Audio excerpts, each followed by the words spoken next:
Hello everyone and welcome to yet another PUBG analysis video. I'm Toby, as you probably know at this point, and we have made it all the way to the final week of PGIs. It's bittersweet, I know, the event is over and everyone's going, oh, now I'm not gonna get to see PUBG every day and all day, and the fact of the matter is that I think you kind of are. I mean, there are still tournaments going on. It might not be tournaments for $7 million, but there's still big tournaments going on. And in Europe, in terms of top tier tournaments, I believe ESL is starting in the start of April. So it's not too far away, you know. It's not too far away, all the tournaments. And I believe the ESL tournament is in America as well. So plenty of PUBG coming your way. Don't worry. There's PUBG all the time. And for the sake of the players, I mean, they need a little rest as well. ESL is on the 8th. Well, there you go. Just a little over a week then. And you're right back at it with more PUBG. So don't worry, guys. Don't worry. Plenty of PUBG. Plenty of PUBG. Hello, Ross. How are you doing? So without further ado, let's get into game number 1. Before we do that, I'm just going to close the window again. Opening it was a big mistake. It's incredibly cold outside, apparently. I'm not gonna do analysis while I'm shivering. So let's start. Day 1, game number 1. We all know what happened. I assume you've all seen it, and I guess if you haven't and you don't want spoilers, this is not the video for you to watch. So if you haven't watched the games and you want to watch it without spoilers, then watch the games and come back here afterwards. But I think that's pretty self-explanatory. Let's see. Southern Plain, they're always interesting. Why is that, you may ask? Because you can't really go completely where you want. I mean, you can, but it's a little more difficult. You have to stretch a little bit further. So let's see where teams do decide to land. If we look at it, it looks something along the lines of this. Let me just see something real quick. Ah, yes, okay. I just got confused for a second. So, Circle Pups, is there anything out of the ordinary with where teams are landing? Anything that sticks out to you in chat or on YouTube if you're watching there? Anything at all? Liquid down south, yeah, that's a good read. Liquid looting south, that's not something we've seen before. That's pretty unique, I guess you can say. STK looting the south side as well, over here. Oath and T1, that's pretty usual. Infantry over here makes sense. Burram, Freaks, Boya making their way up towards Hacienda and splitting up here. All Circle Gaming, Zenith opting to split down there. So a little bit of a change up for some teams, but overall it's pretty common where teams are going to loot. So let's see. Western Circle, plenty of rotation opportunities coming in from here, but of course one of the main things, at least to me, in this circle is that we have a mountainside here, which goes uphill in this direction, where I'm drawing the lines towards, like uphill in that direction. And then we have, of course, the big mountain stretch over here that goes uphill in this direction. So as you can kind of see, for teams to make their way in from this direction, or from here, or from there, whatever you decide to do, you're getting funneled in very early on in the game, right? You're getting kind of squeezed together as you try and rotate your way forward. So some teams will opt to try and, if they come in from the east, try and wrap down in this direction, or maybe some teams will try and wrap over here, or even further over the top, because they don't want to get caught, like they don't want to get stuck down here, especially if the circle doesn't go there. Now, the only thing is, when the circle does go into this area, these compounds down here are absolutely golden, because in between the compounds, you don't really have a whole lot that you can play.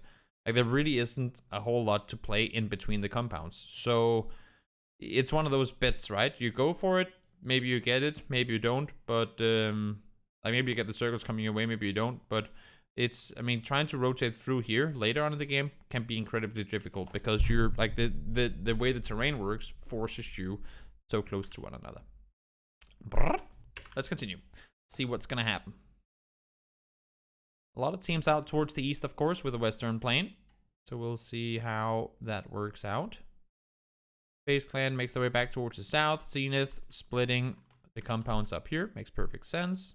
Three-way splitting, as a matter of fact. And Daytrade comes in and says, nah, we're not going to allow you guys to do that. Zenith has a two-way split. Actually, a three-way split with Kickstart down here. Shinboy runs down to this compound and says, you know what, let's just make it a four-way split. Let's just sit like this and hold all four. And you can do that. That makes pretty good sense. But in the area where, I mean, I've talked about this particular area a lot of times before. I like to draw this. It's not a pentagon. What? 1, 2, 3, 4, 5, 6. Hexagon? No. Something else gone. I kind of like to draw this up because the area in between here is awful.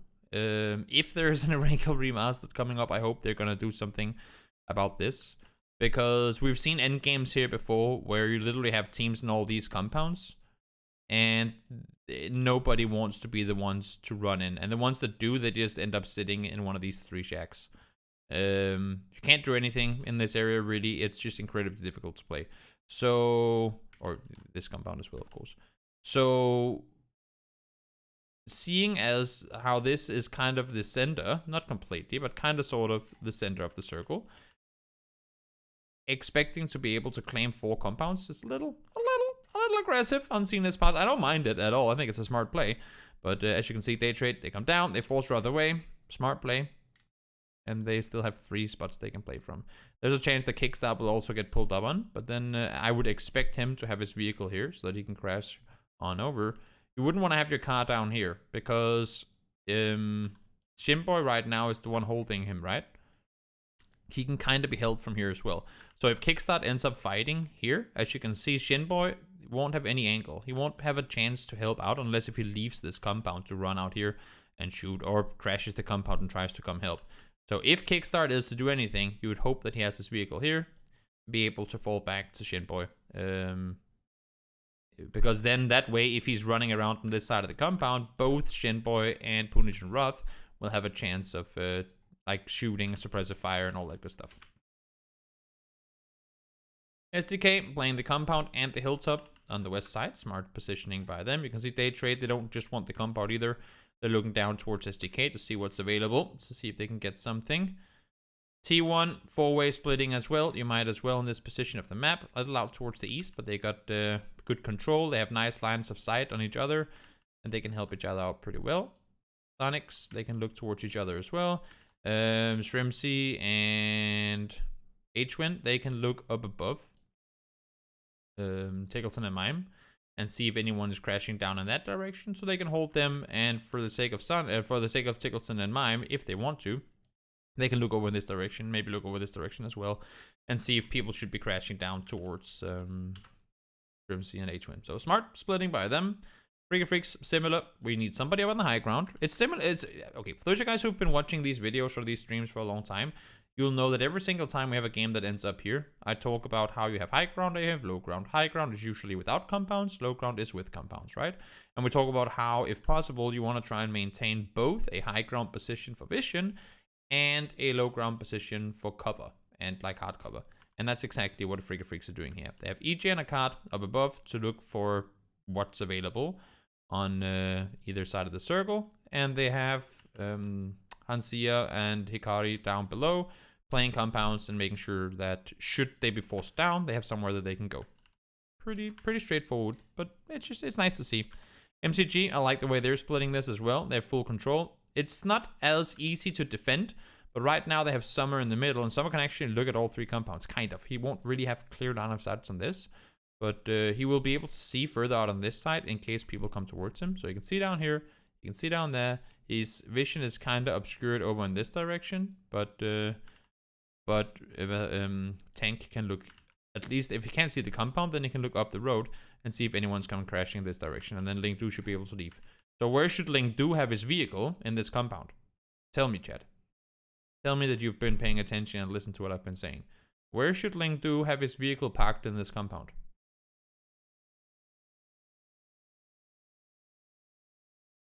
Are there any teams in this lobby that doesn't often split? Yeah, there are. There are. Garage, top left. The garage is here, right? I believe the garage is there.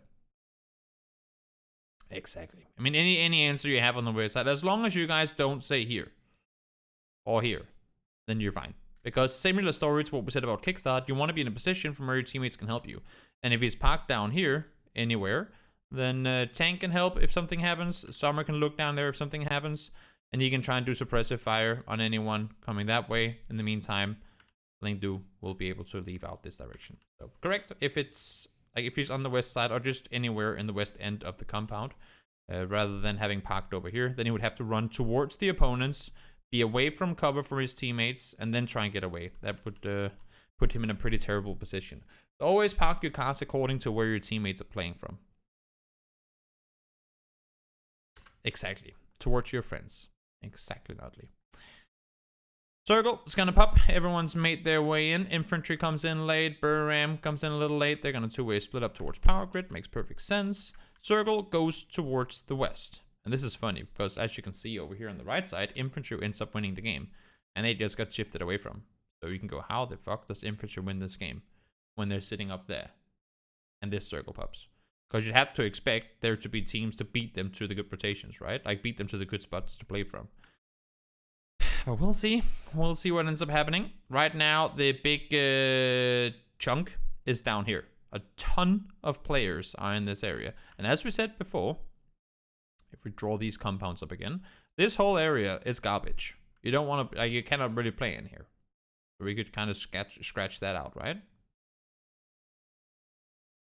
And we also drew up the mountains that kind of funnels teams together in terms of rotations. And the issue is that when you're then rotating up this way, whether you're going over there, whether you're trying to cross down here, when you're coming in this direction, A, you're driving past a ton of compounds, which is going to make it incredibly difficult for you. And B, for some teams, the end destination is going to be a city. You can see, like, if you want to drive here, you have to wrap around. Let's say you want to make this rotation from here. 1, 2, 3, 4, 5, 6, 7, 8, 9, 10, 11, maybe 12. Potentially 12 different spots are going to shoot at you. Not a very big chance you're going to survive that. So you can kind of see how this can easily become a death task for some teams. Because sitting on this side, because the mountain goes the way that it does, around like this, if you're sitting down here, you have had absolutely, like, this is going to block off your vision, right? You've had absolutely no chance of scouting what's on the other side of this mountain. This mountain right here cuts off your view. So if you're looking in this direction, you won't, like, all this is going to be blocked off, and you have to try and look over on the other side. You won't have any clue what's going on over there. So for a team like STK to take control up on the top, to be able to look this way and this way, that's one of the very prime positions of this circle, right? Because they have a chance to scout in both directions. Whereas to everyone who's over here right now, they have absolutely no clue what to expect coming over here. Other than, of course, there's probably not that many teams here right now because the circle just shifted in that direction. We'll see. Everyone full speed sends it. They know that the gold is out towards the west, just like it was in all the old cowboy movies. And everyone wants to try and get the oath. Runs into day trade. They manage to wrap around. Pat Caps goes down. They want to give it up, but not going to happen. He has to be left behind. Goes down. SDK knows now that there are teams around them. They have to sit tight and hold off. Maybe have one scout forward, but for now they kind of need to focus on what's next to them. MCG, Gen G, Ram all crashing into the city. Chiamba splits on the south side. Infantry, they wrap north around. They're coming in from up here. Smart rotation on their part. They knew to expect that there was going to be a lot of people down towards the center, down on the southern side. And as they come in and the circle goes towards the east, they go, what's smarter? For us to crash into everything or just go around the back and wrap on the back and make a safe passage in instead. So smart play by them. And kind of follow infantry here as they drive forward. Go up on the hill. Long score stops. Scouts allows for the teammates to go forward. Goes through the city. Wraps safely back around.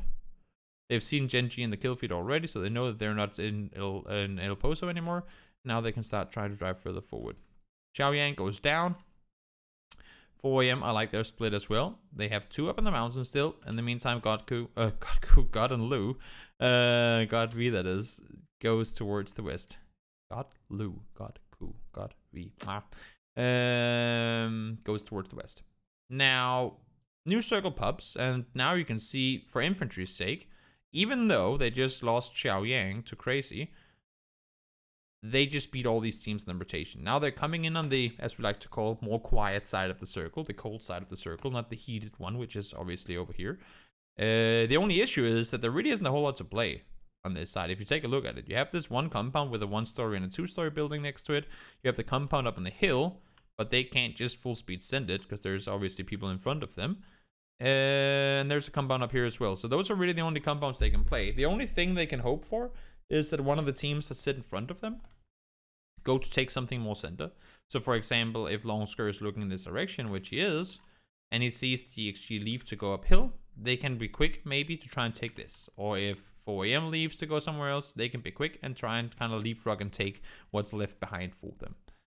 So that's Longsker's task right now, is look this direction and see what's available. In the meantime, on the other side, because the mountain is like going down on this side and on this side, if you're sitting over here, you have obviously got no clue of what's going on over towards the west. And there's a ton of teams. 1, 2, 3, 4, 5, 6, 7, 8, 9, 10 teams playing the east side of the road right now. So 10 teams on one side, 6 teams on the other, trying to figure, actually no, Burim, they're kind of on this side. So 9, I guess, on the east side. And if you look towards the east, there's even less to play. You have La Tolidera, where you already have Relo in.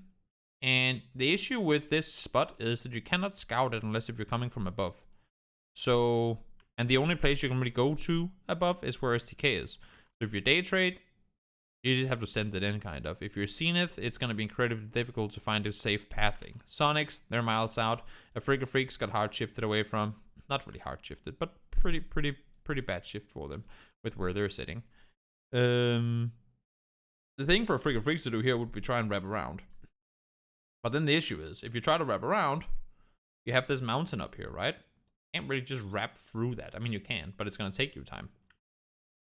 And being able to rotate from all the way down here, make it all the way over like that, it's gonna take time. And again, you haven't had a chance to scout any of it. Why not keep the prize money for each week the same rather than increasing it? You know what, Sicario, I don't know. A lot of people are coming to me with questions about the format, and I don't necessarily mind that, because I would gladly try and answer, but I did not come up with the format. I don't know. I truly do not know. Liquid, 3-way splitting the middle is pretty greedy. I mean, of course, they were sitting here already when the circle popped. So now they're here. Now the circle pops.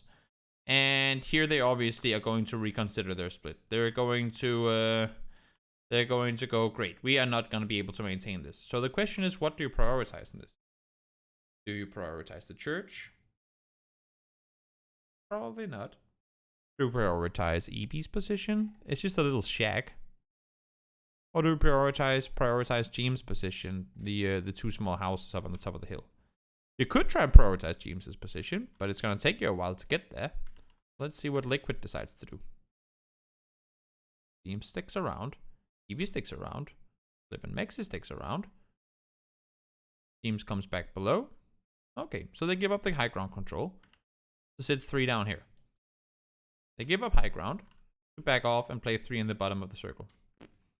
That's fair. A little more passive, but that's alright. And you can see now how much space they have, right? Because you can't really play anything down the hill. So they have plenty of space, Liquid, down towards the south side. Phase 4 pups. It goes towards the southwest. We're shifting away from this and going down towards the southwest.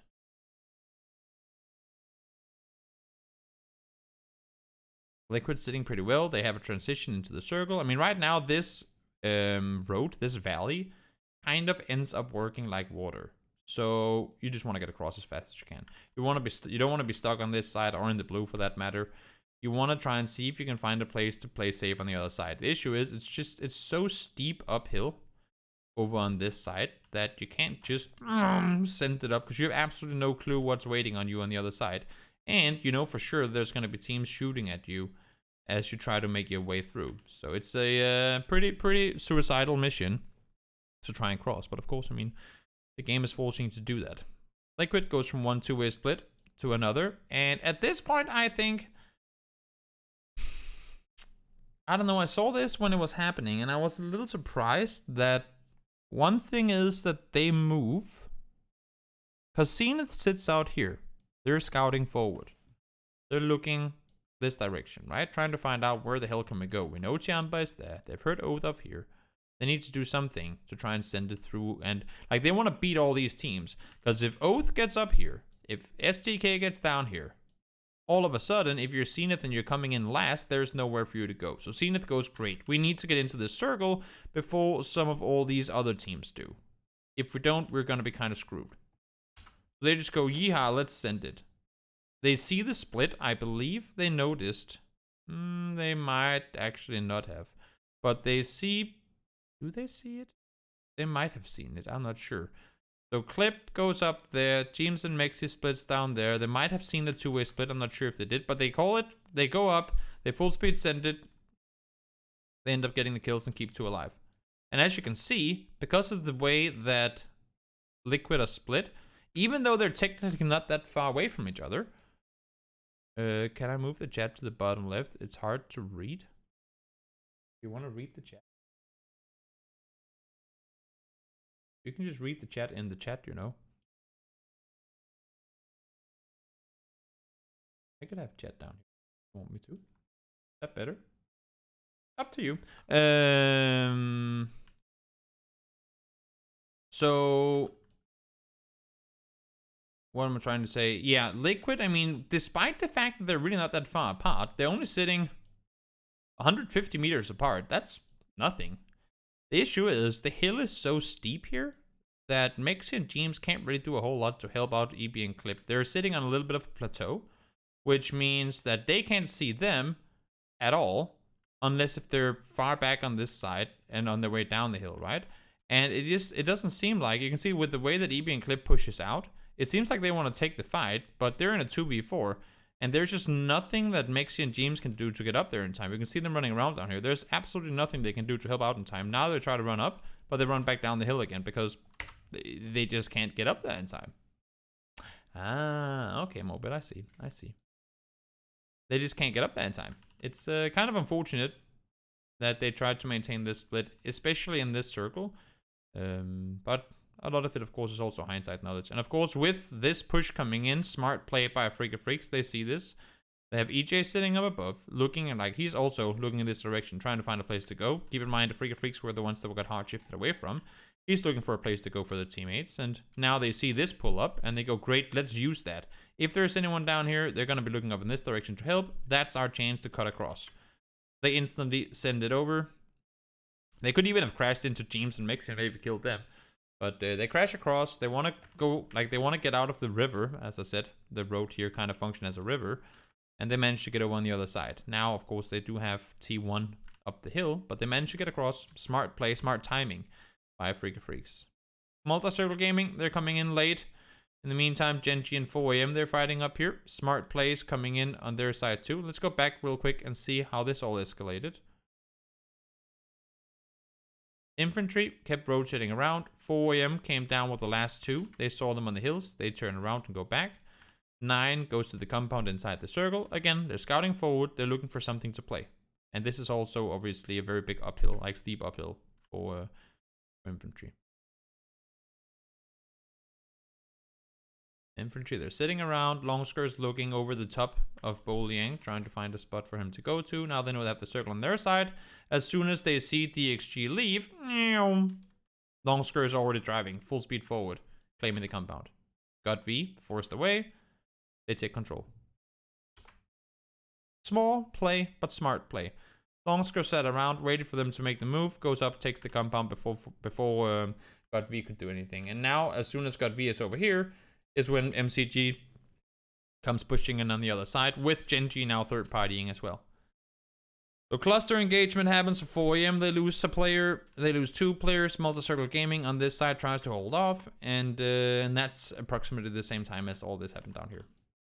So now we kind of know what happened on both sides. up towards the north, it went a little slower actually. It's, as you can see here, it was only really Sonics that came in from up here. Tianba already had a spot in the circle. They didn't push up.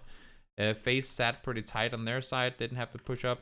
And Mime and Tickleton played it in slowly, and Mime was left alone in the blue and goes down.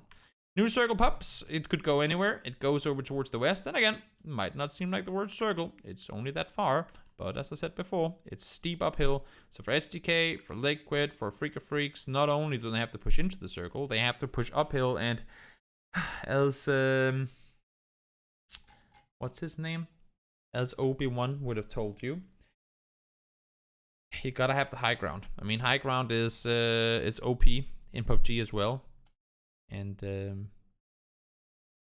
yeah, it's tricky to have to make those uphill pushes, especially if there's a team. If there's a team sitting above that's not busy doing anything else. So for example, for FaZe Clan, if there was a team sitting right down here below them on the other side as well, then it could actually work in favor for Tianba, because FaZe couldn't dedicate all their resources to looking in this direction. But FaZe has already cleared this. They know that there's no one out here because Mime died just before. So they can just sit like this and kind of try and pin down Tianba below. Same thing for Zenith. Even though they're only 2 alive, they can sit and try and hold. And for T1, they can sit above and try and hold as well. Starlord plays on the edge, trying to contain and make sure that no one is coming up this direction. So, smart plays all along. SDK wraps across. James finds one.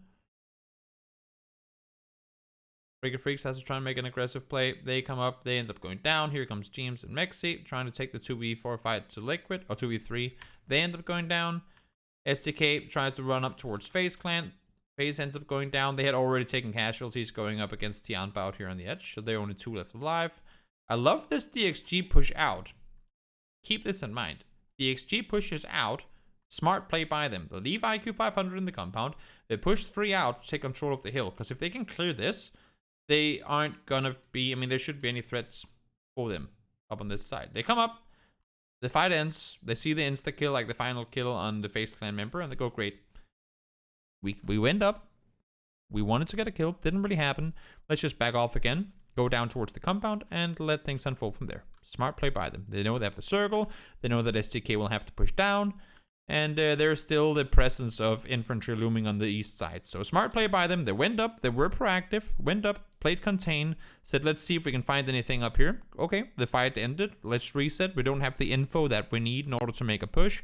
We know SDK still has a few players alive. Let's just back off and take the compound again. Smart play. Smart play by DXG. At least they were proactive. They went up to clear. There wasn't anything to clear because SDK had done the job. Now they back off. They know this fight is going to happen. This time around, they don't push out. This time around, they sit in the compound. The fight is happening up on the hill. They can't really see it from where they are. And they know that they have infantry down below. So they're not pushing up in this direction. They're not pushing downhill to take control either. Now, they start running out. So we know that T1 just died. We know that SDK are wounded. Now we go up and take control, but they back off again. And why do they back off? They run back down because they see infantry come up this way. If they get caught on the hill, infantry can shoot them, SDK can shoot them. They can't really do a whole lot. So they back off to the compound again. SDK has to try and see if they can make a move here. Birdie goes out to get some loot or helmet, I believe. Maybe some meds. They're stuck on the edge. And right now, they have 3 players in 1-2 story building where they can't really see a whole lot. I would have loved to see at this point, I would have loved to see a DXG player try and play below. Maybe not push in this direction, but go down and have some sort of contain down here. Because if DXG knows that no one's pushing in this direction, they have a chance to make a rap or play control on that side. The thing is, this is a pretty big uphill. Like, this is uphill in this direction. So for DXG in this compound, if infantry gets to maintain control of the hill, they can play contain. Like, they can say, you're not getting out there, you're not getting out here. If they play bullying down below, right? They can say, you're not coming through here. And all of a sudden, they're trapped in the compound. That's where I'd say it so many times, and people go, oh my god, gifted circle, oh my god, gifted circle. We've seen it a lot of times in this tournament in particular, where that team that has the compound ends up losing because they play inside the compound for too long. So new circle pups, SDK tries to make a move. Here's Long K. He was running out to try and make a control play, but backs off, goes back to the compound again. Had he kept going this way, could have been a whole other story. Fergus, Neil, they push out, they try and play control, but it happens too late. This fight is already, like, as soon as this happens, they try and make the play. They go, great, this is the fight we were waiting for, now we can third party. One knock comes in, Bolyang shoots long. Now it's over. Fergus has the dot. He has to play safe, play time, wait for Neil to come up. He ends up going down instead. Neil tries to help him out. He ends up going down trying to help his teammate. Long comes up. IQ 500 is nowhere near because he's still healing. And now, as we said before, now they're contained.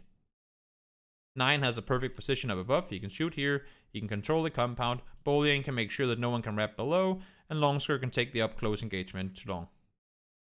And it becomes incredibly difficult for them to do anything. And IQ 500, I believe he dies to blue.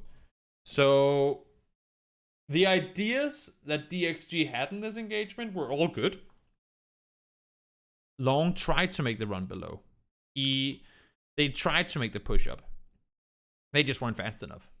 They weren't fast enough because infantry were so incredibly quick at first, taking out SDK. I mean, SDK takes out face. They can't get anything on it. SDK takes out T1. Can't do anything on it. Infantry takes out SDK. Can't do anything on it. And when he wrapped below, he ran back to the compound instead. Had Long back here. When Long was making this wrap around, had he continued down this way, there might have been a chance for him to get an off angle on Bolyang, but it ends up working against them. But interesting game, good game for, I mean, again, people were complaining that DXG were being way too passive, and I think they could have aggressed earlier, or tried to get some angles earlier. It just didn't end up working out for them. And they only had, I believe, 1 kill in the entire game. So it just looks bad when you sit in the circle for that long and you only get 1 kill in the game. But that's, I mean, part of it, of course, is because with the compound that they were playing, a lot of the fights happened down here. Obviously, they cannot see that. The other parts happened over here, and with this hillside here, that blocks off their vision. So they can't see what's going on down here. So they just weren't really ever in a position to get a whole lot of kills. That was game number 1. Let's hop on over to game, there we go, number 2 of day 1. By the way, guys, I'm only doing day 1 today. I tried to do 10 games in one day not too long ago, and it was, my brain melted. I'd much rather that we spread it over 2 days instead of doing it all in one go, and then like when we get to game 7, game 8, I run out of brain, and it just gets too like I miss stuff and some stuff like that. So I don't want to do that.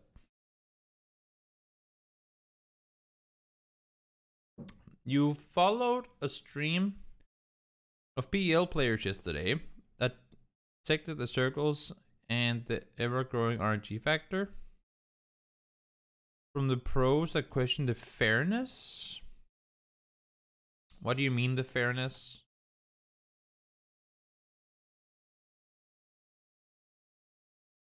I mean, you can't really make... The only way you can remove RNG in terms of circles is if every player always knows where all circles go. And that would be... that'd be absolutely horrible. That would make it very bad. If you knew, like if all players knew where all circles went, everyone would be fighting for that one compound that the game ends on. And I don't think there's too much RNG. There's a lot of ways that you can work around the RNG factor. There's a reason that a team like Gen G, they won. Like in their weekly survival, Gen G played less games than anyone else, I feel like. And they made it through so many times. Right now, there are too many hard shifts. Well, I mean, that's random. You can't really, I mean, hard shifts are hard shifts. It's part of the game. Again, if the more we restrict where the circles can go in terms of, or the circle can, let's say if let me make a circle 1 here. And a circle 2 here. If we made a rule, let's say we made a rule that Circle 2, this is circle 1 and this is circle 2, right? Let's say we made a rule that circle 2 has to be at least 300 meters. It has to be at least 300 meters from the edge of the previous circle. So let's say it could only go here, because then we had around 300 meters, right? It couldn't completely shift to one edge. So this circle could only be within, like there would have to be a 300 meter buffer. That's one way to remove the hard shifts, right? And then the next circle, phase 3, had to have space. If we do it that way, that just increases circle predictability by a massive margin.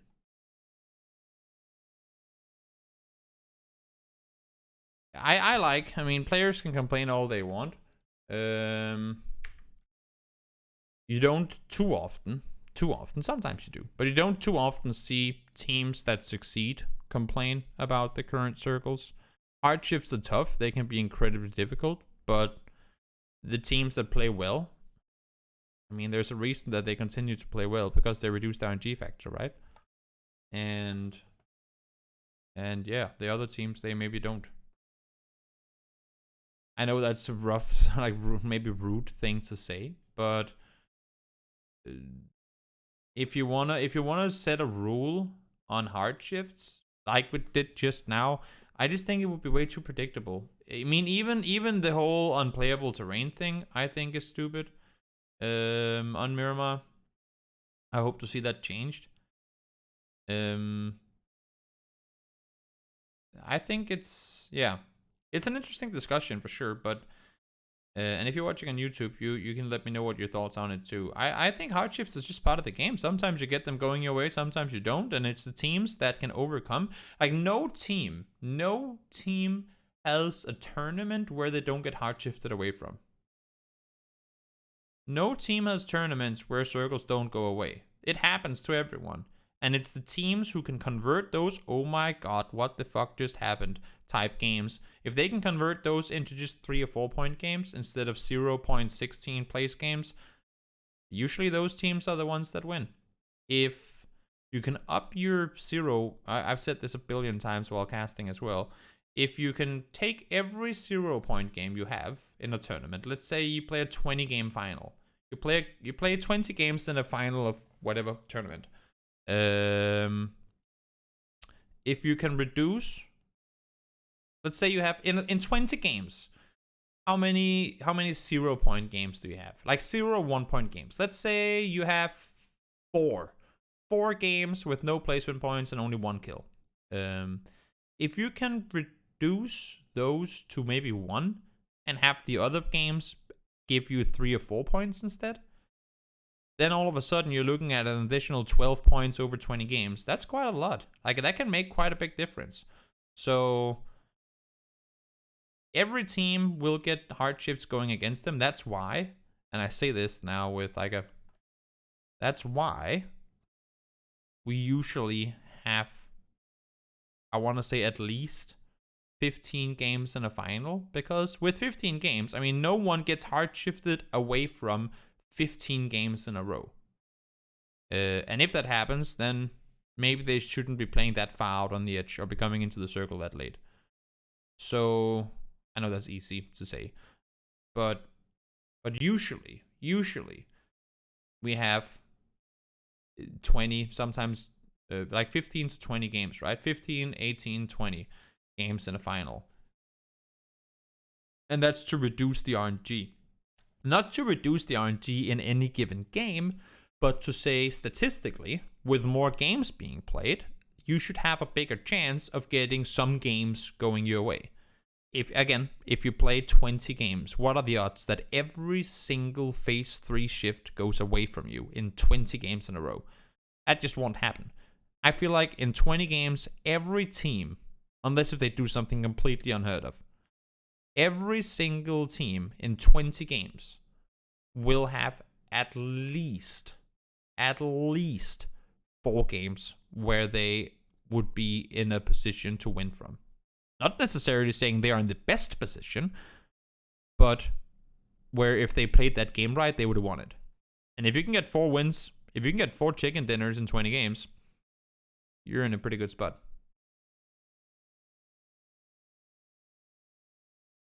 More faces, less shrinks? No. If we add more circles, I mean, we can add an extra circle in the mid game somewhere, but that would just reduce the time. Right now, through the mid game, we have 60 seconds, like from the new circle pops until it starts closing in. We have 60 seconds, and teams are already now so good at rotating in that it's getting pretty tricky. If we take a look, let's add all the circles real quick. We'll just add all up till circle 6. So let's say game 1 pops there. Game 2 pops here. Doesn't really matter. Game 3, circle 3 pops there. It's one of these really predictable ones, right? Game 4 now has to go down towards the southwest to avoid all the unplayables. It'll go there. Game 5 can go, whoops. Game 5 can go anywhere, or circle 5 can go anywhere. We'll go over here. Circle 6 goes back towards the road. This is a very, like, we've seen this circle 19 billion times before, right? So, where would you add an extra circle that helped anything? Where would you add one more circle that did anything good? You can't really do that.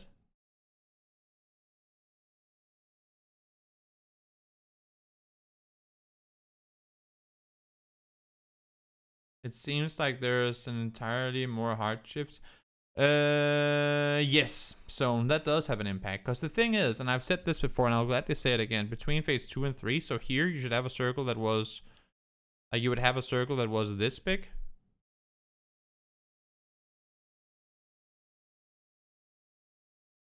But then you would have half the time. Think about it this way. If you add that extra circle, unless if you want the games to just be that much longer, if you add that extra circle, you would either reduce the time on the next ones by doing that. If you wanted to keep the game the same length, you would either reduce the time on the circles to come by adding a new one, or make it longer, the game as a whole, and in return, teams would just be rotating that much more and having that less time to scout.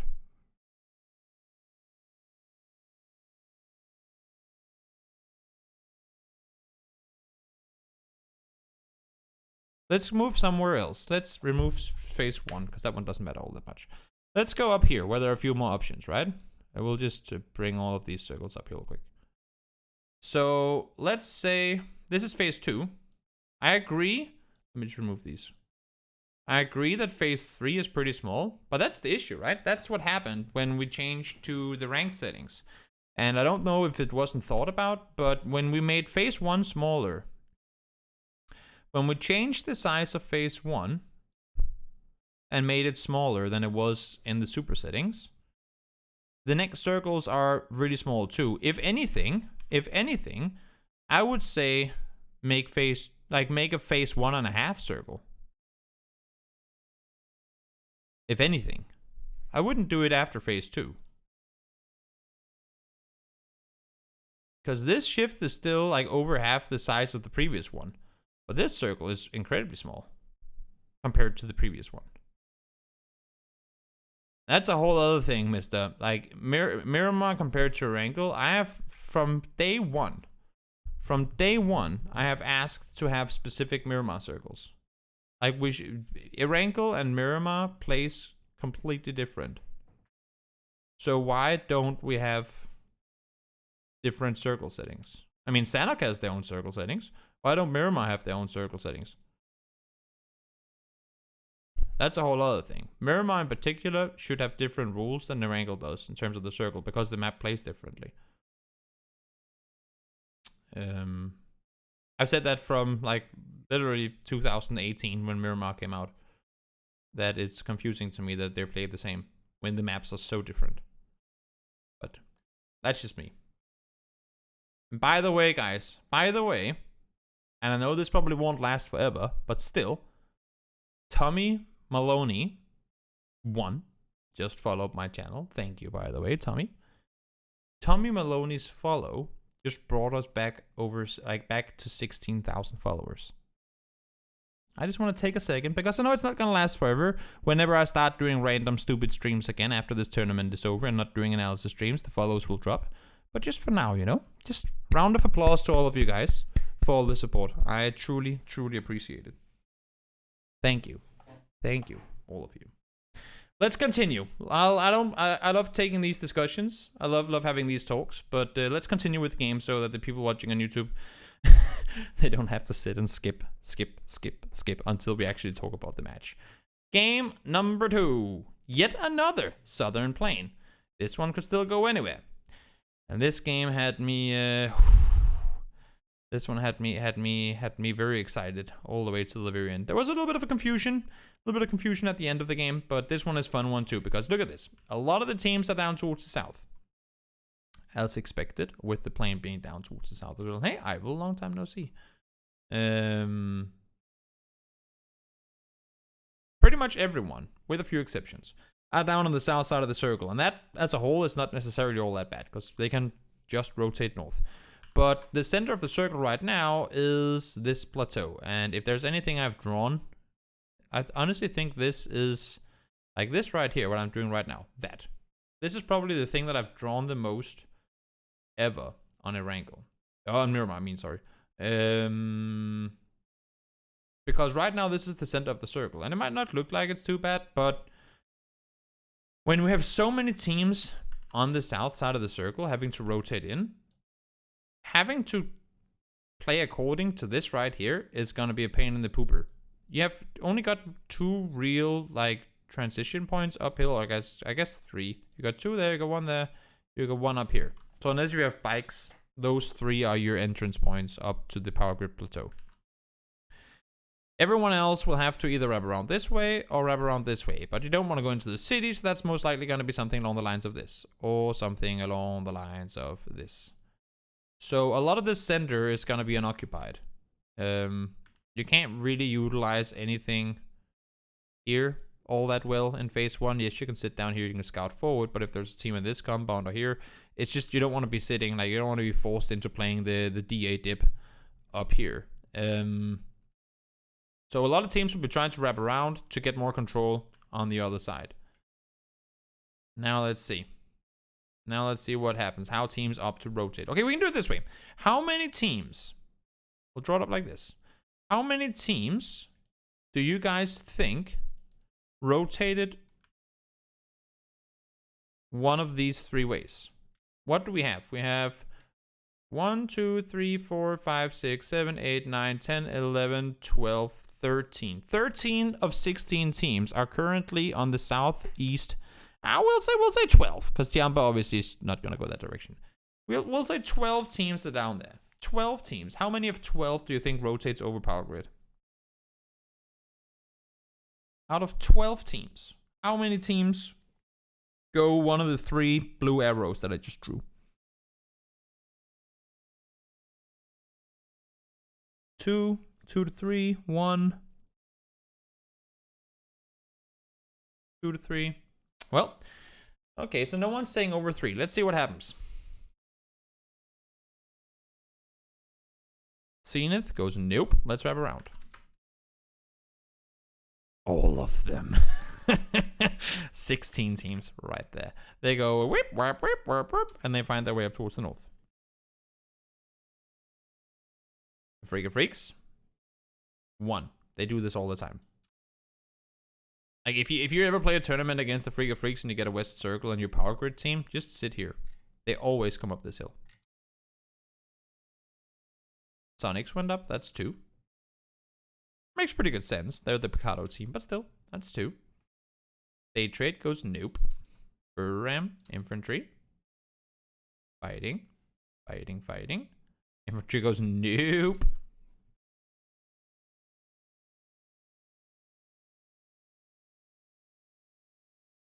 Liquid goes nope. DXG goes nope. T1 stays down. Oath goes into Picado. 2 teams. 2 teams went over, and one of them was the Picado team. It's just a really horrible place. This here. Incredibly horrible place. I think 7, that was a good bet, Kyle. I like that. I like the idea of having 7 teams rotate this way. Because the issue is, where do you go after that, right? You come over and you're just in trouble immediately. So you have to either funnel your way in between Monte Nuevo and the hills here. Let me draw it up in different colors so it's easier to see. Either you can drive through here and go whatever direction you want to. Or you can go into the city, but people probably won't do that. Or you have to wrap all the way above the top. And that's what everyone else is forced to do. So all of a sudden we clear out the entire side. Everyone else wraps over the top instead. We still have teams stuck down below because there's just not enough teams. There's just not enough teams to make that transition. Like, not enough teams. There's not enough space for all these teams to go up this way. As you can see, FaZe, they didn't want to, they didn't want to go that far. They're sitting here. Tiamba, they came in a little later. They'll sit here. Day Trade came in late. They'll sit here. And for the teams that are outside now, for DXG and Liquid, like Liquid sits here and goes, okay, where can we go? Where do we go from here? And all they can do is say, well, nothing's available. That sucks. DXG then sit behind Liquid and go, we don't want to fight Liquid, but there's not really any space for us to go anywhere. So teams get stuck on the edges. Same thing on the other side. Because the teams that you want to push in so that you can leapfrog and take their position, because they don't leave, you're forced into a really weird position on the edge of the circle. And that all happens mainly because this center is... That's the center of the circle. Zenith got the compound. They're happy with that. Nice split over on the other side. They forced MCG away. But overall, this circle center is just absolutely garbage. And teams can't really try and play anything in that direction. I mean, they can try, but usually they don't succeed. So we have 4 teams on the edge in a city. That's when you know it's bad. Or 3 teams make that. Because there's just, you can't claim anything in the middle. Everyone's waiting for the next circle so we can guarantee where the 4th one goes. Because we have unplayable, unplayable, unplayable, unplayable. Where does the next circle go? Where could we possibly fit phase 4? Wait. Where could we possibly fit phase 3 so we can see where phase 4 goes, you know? Oh wait, also unplayable in the very middle.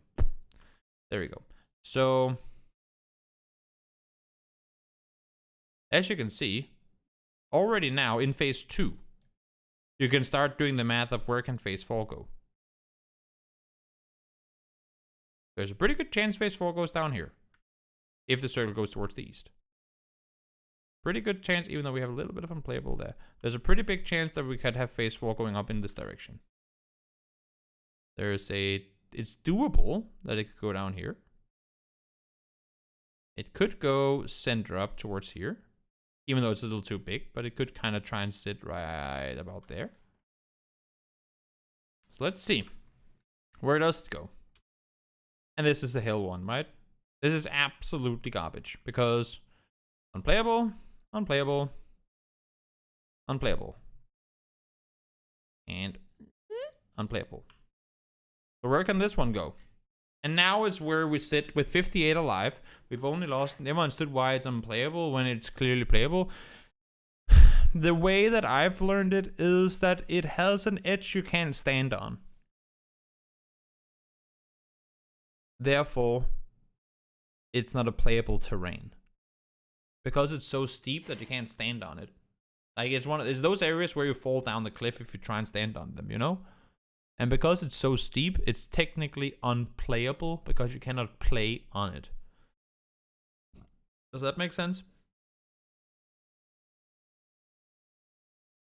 Oath came up the hillside late, so now it's 3. True. We did end up at 3. But I was thinking the previous rotation. So now we have 2 unplayables, make that 3 technically. 3 unplayables in the center. And then we do get phase 4 and go, well, that's kind of annoying, because where does this one go then? Do we just exclude 1 and go over here? Do we try and go down south and include 2, but smaller pieces of them? Or does it just give us a random as fuck one that can go anywhere? I think it's the last. Let's see what ends up happening. Everyone's trying to push in, and there's, I mean, it's very limited where you can really try and play control from. There are a few dips here and there, but everyone's just forced into cluster fights now. The entire south side is hell. There can only really be one team on this side. There could have been a team sitting over here, but no one up to try and claim that yet. T1, wide wraparound. I like their position here. Trying to push in. You can see how much they're moving around. Circle goes north, pretty much centers on unplayable. No one expected that. Everyone thought the circle was going to go down here. Yeah, they're playing it smart. They wrap all the way around. They avoid the confrontation. Now they have a chance to wrap in. Smart play. On T1's position. T1 played incredibly well this finals. All the way till the very end. And then they didn't. No one expected the circle to actually center up on this unplayable. There's a reason why we have so many teams down here. Not, of course, not only because you can't play this really. Many more teams could have crashed into this in phase 3. The fact that Zenith has it to themselves is pretty impressive. Many more teams could have tried to go there. But no one thought it was going to go up there. Everyone expected it to go down towards this area because that's the area with the least unplayable terrain. But it didn't. It shifted up towards the north. So up towards the north we go. All these teams are screwed. Phase realized. Great. We do not want to have to fight this to then push in. So let's see if we can avoid all of this and wrap in and get a spot in the circle instead. So they come full speed forward. They take the fight to Zenith. Zenith takes down 3 of them instantly. Now comes Day Trade. They want to go up the hills as well. Gen G stayed on the side. They didn't want to try and rotate forward. Zenith pushes up the hill. And I was a little surprised to see that. Zenith leaves the compound. Roth goes up into the dip. There's a bit of a little like plateau here where you can kind of walk through. And they leave the compound. Right now, the compound is completely open.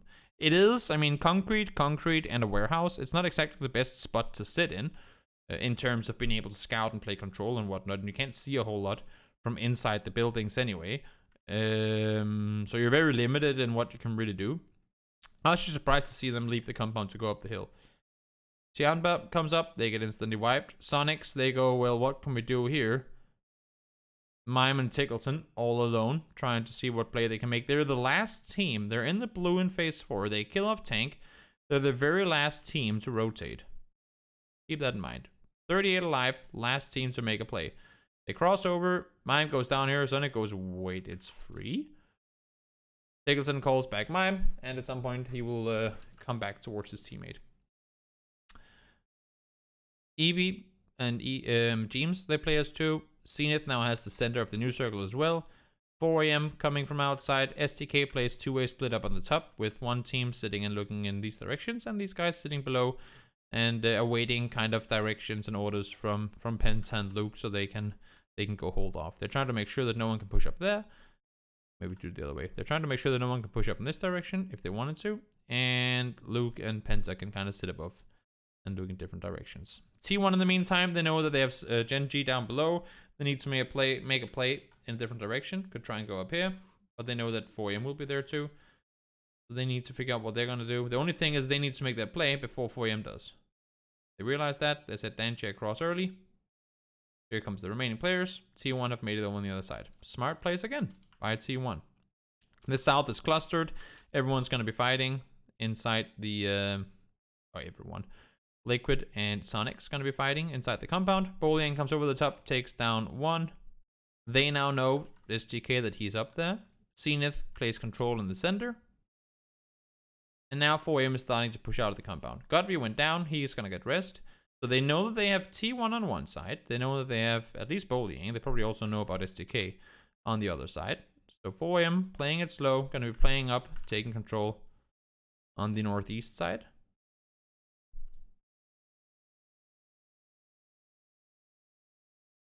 Sonic's playing on the very, very, very edge of the circle. I was surprised. I was expecting to see when this circle popped. I was kind of expecting to see STK. I don't know about you guys, but I was expecting to see STK try and make a play down here rather than push out here, because you see it too once the fight escalates. STK are just caught on the edge. Like, they cannot really push further than this. Once they move around here, they're exposed to this entire side of the circle, and there's gonna be like 3 teams shooting at them. So I was sure they were going to be pushing back towards the compound. Had they done so, they could have held off Mime and Tickleton. They managed to cross over. And now as they made their way across, that's kind of their like chance lost. But I really thought that they were going to try and wrap back that way instead of going up towards the north. They don't. They opt to wrap in the other way instead. And find themselves, like, by doing this, they end up being completely, like, three-way, what do you say, sandwiched. Circle, hard shift south, gifted. I'm kidding. They get to sit inside. And they, again, they keep wrapping back and forth, back and forth. Nice playing by Sonics.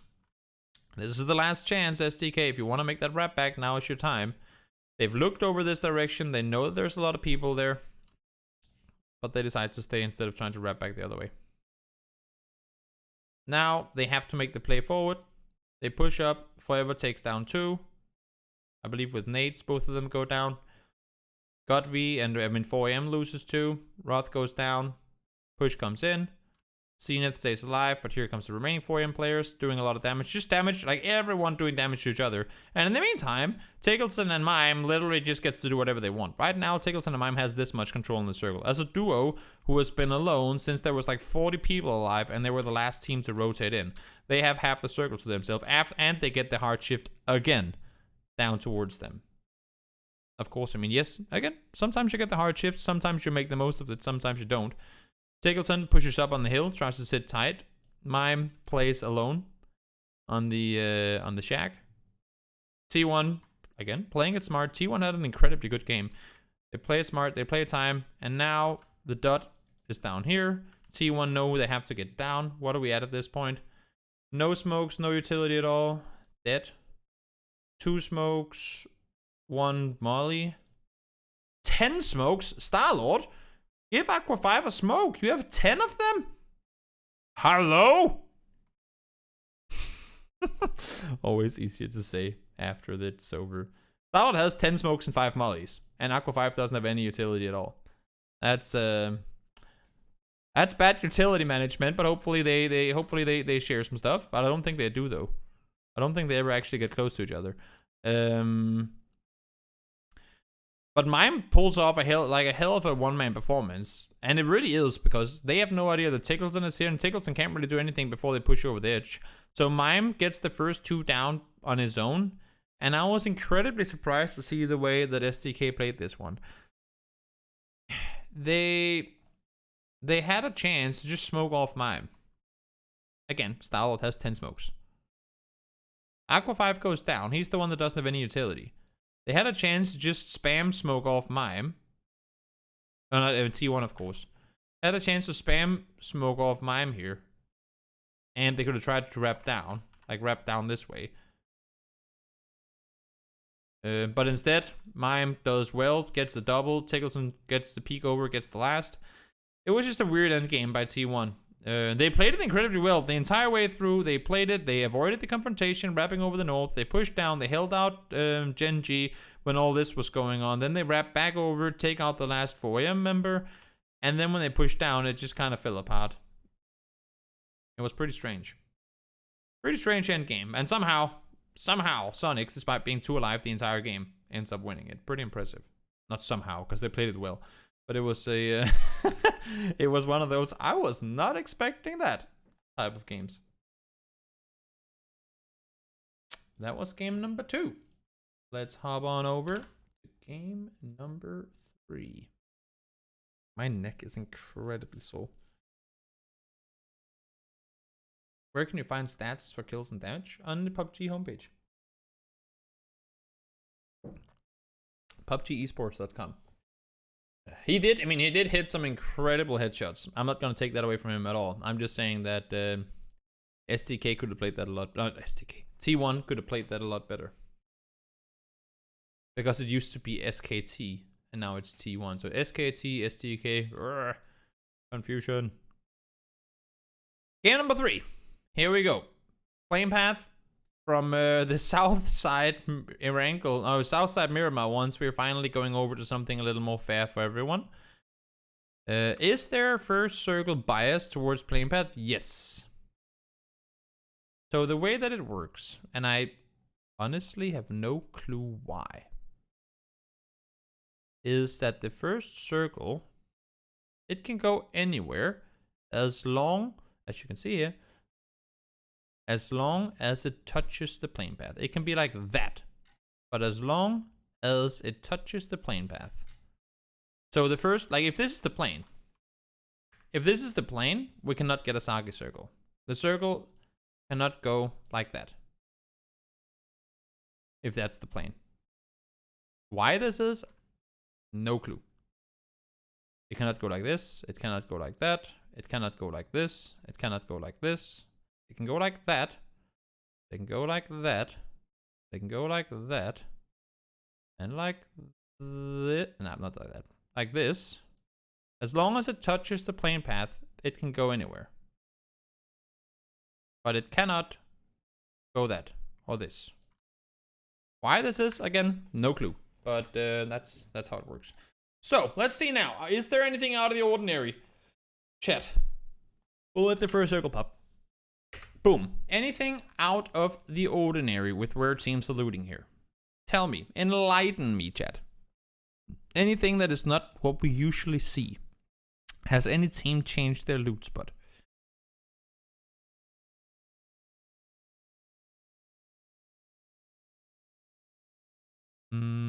Is that the only win Sonic's got in these finals? But even if they got second place there, they still would have had the most points overall. I don't think they would have had the most points overall. I mean, money, if that's what you mean. Liquid, exactly. Liquid, they've opted to loot the west side of the farm split, west farm split, or whatever you want to call it. And it's kind of funny because usually with the team splitting here, they would also get this, but EJ forced them away. And Infantry is one of those teams that they don't like having neighbors. Like, they really don't. They'll fight for Fairy Pier, they'll fight for this, they'll chase you down. Crazy, crazy people. They'll do all kinds of wild stuff to make sure they get what they want. And somehow they allow Liquid to take that. I was a little surprised to see it, but I guess they did get Fairy Pier back from day trade, so maybe Clip would have been fought against had it not been because Fairy Pier was there. So Clip gets that. Liquid sits tight. They have a decent amount of vehicle spawns in that area, and they should be all right to rotate from where they are. Multi-Circle Gaming, they're also in a pretty good position up here, getting their loot game going, and everyone really, I mean, this is pretty well split. I still think this is a fun one. They've done this many times and they still do it, sending Anonix all the way up there with Genji down on the south side. The few times they've been fighting early, Anonix just has not been in a position really to be able to do anything. Let's see now how things go. As EP, first one to rotate forward. All the way up here. I mean, again, there's a pretty clear path. As long as you get this looted, you can make your way forward. Gets the read on the MCG split. MCG takes what we call liquid compound. Sonic strap forward. They maybe see EB in the compound. They drive past him. EB shoots at them. They turn around. Clip comes down to help. And now they're two. So pretty straightforward. Early game there. Liquid saying nope. Stay away, Sonics. Unfortunately for EB, they were only two. I think had the rest of the Sonics team been ready, maybe they would have pulled up on him. But this time around, nothing really happens. Infantry comes in late. Day Trade comes in even later. And Genji, as usual, gonna wrap in late and over the north side. That's oftentimes how they opt to play these ones. SDK sitting in a wide two-way split. Makes pretty good sense for Circle 1. We'll see how long they opt to maintain that. And Oath comes in last as they are the military team, so that makes pretty good sense as well. Look at this infantry split.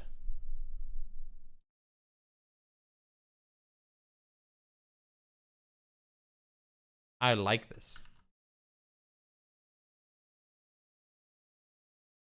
I like this split.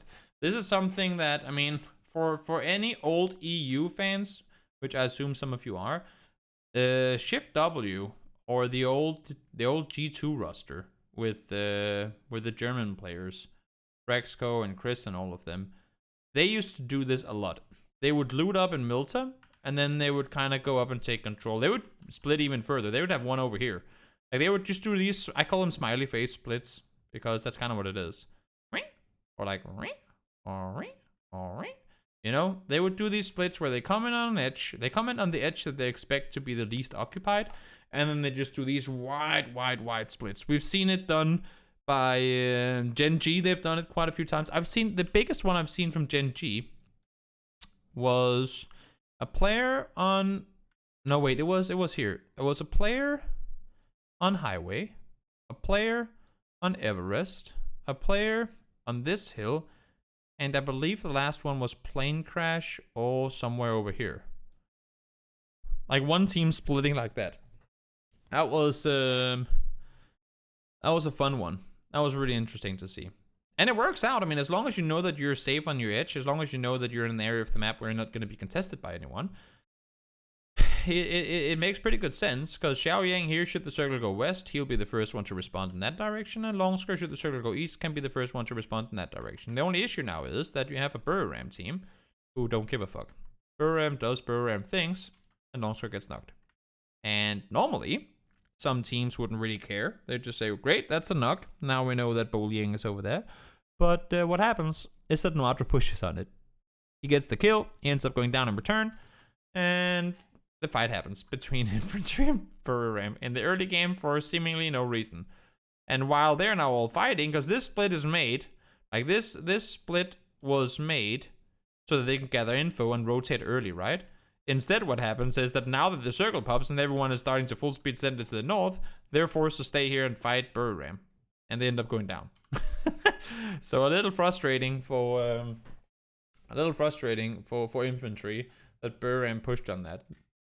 Also, I mean, if you're splitting like that, don't get knocked. I think that's another pretty important part of it. If you're sitting in a split like this, don't get knocked. Don't take fights. Don't do anything.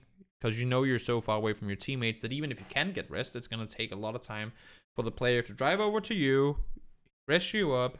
You need to get healed, maybe get boosters going, and then from there, try and make a move. You're wasting a solid 45 seconds, if not even more than that. Circle goes north. Afrika and Zenith both sends it into the city. We've seen Zenith get a 17 kill win or 15 kill win or something in this area before. So it makes perfect sense that they're gonna go back up there. This SDK split was pretty wild. The fact that they're able to maintain this, if we turn rewind. Let's rewind to when teams started rotating forward. The fact that no one opts to push forward on that. Daytrade goes into the forest. Pushed out by T1. Sonics play the south side. And now, fortunately for STK, they know that there's a team in between them. Because if not, then they would have wanted to rotate like that. But they wrap around. Want to go back down towards their teammates. All is good. Now, the issue here is that we know where the next circle is going. and yeah. It's sometimes it's impressive how many teams we can fit into Yasnaya.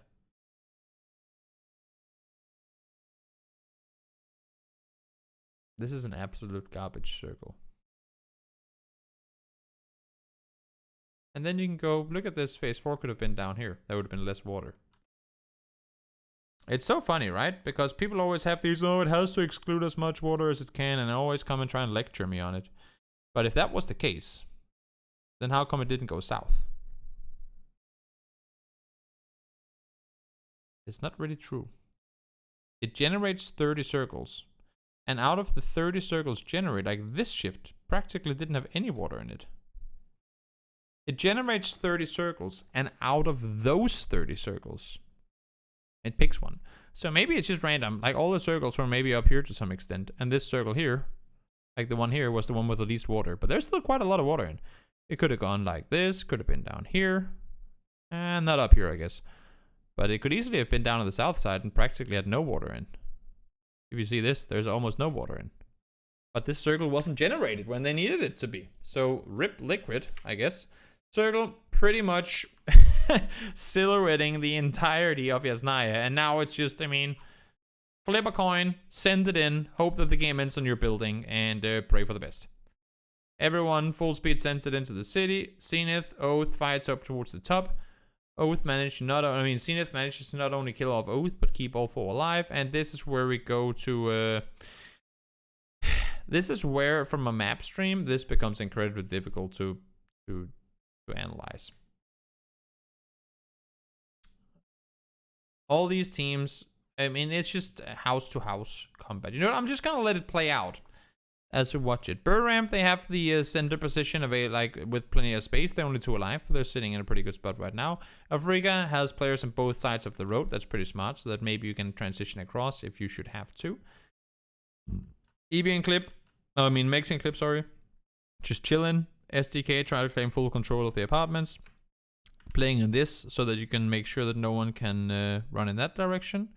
Smart position by Penta to sit here so that if a team tries to either run like that way or just run over here, he can get the info. They can come back and help him. Same thing for Luke and Alo. They're looking forward, but at the same time, they're also making sure that no one is wrapping over this direction. Birdie goes further forward towards the center of the circle. MCG chilling in the east. Tianba has to make a move. They might as well play this match in Haven. Yeah, I mean, it's... And then we get this shift, and that's the funny one, right? Then we get this shift. We shift out of Yasnaya again. I mean, we don't completely because the city is still very much in. But now we go, ooh, there's a chance it might actually go into the field. And at this point, we have 2, 4, 10, no, wait, 2, 4, 8, 12.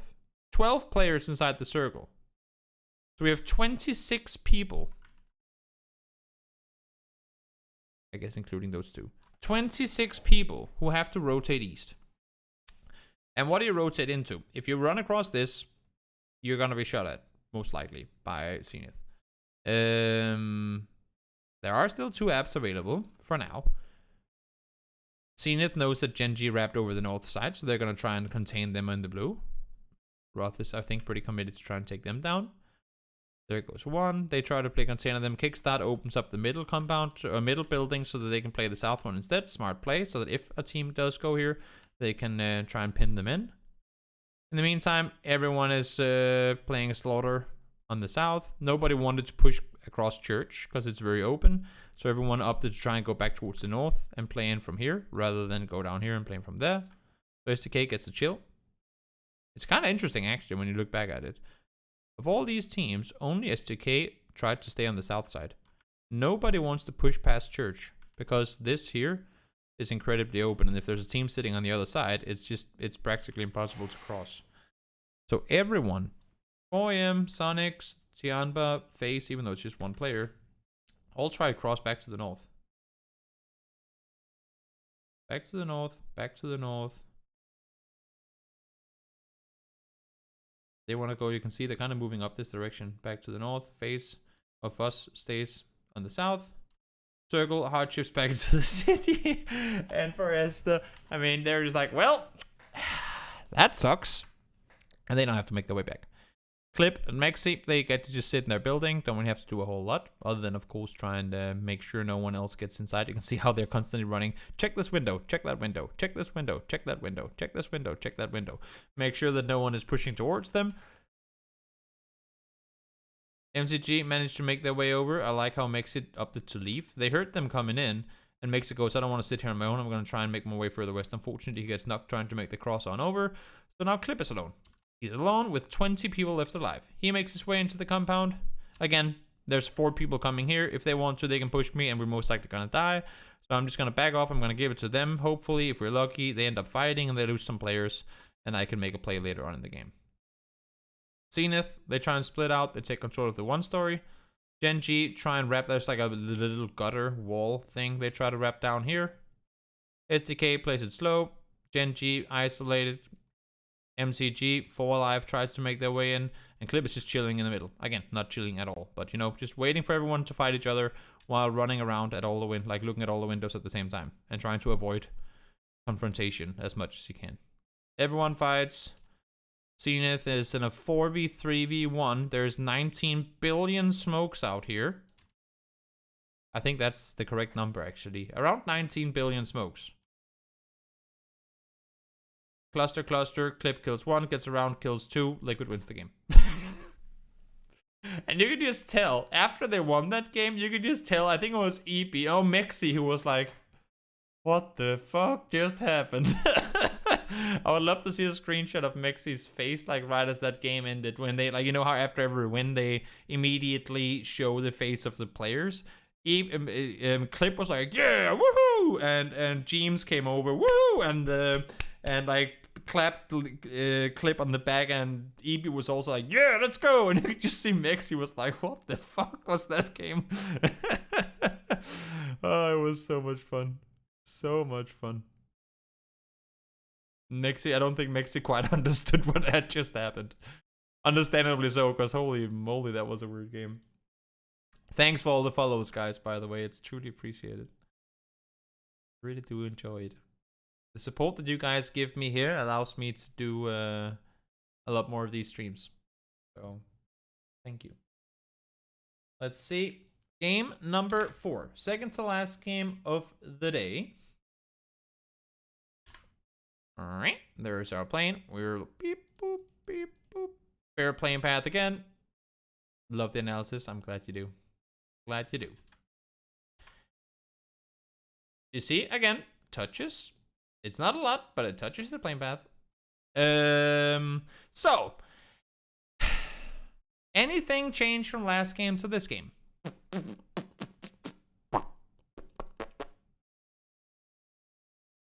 I'll answer the question for you. No.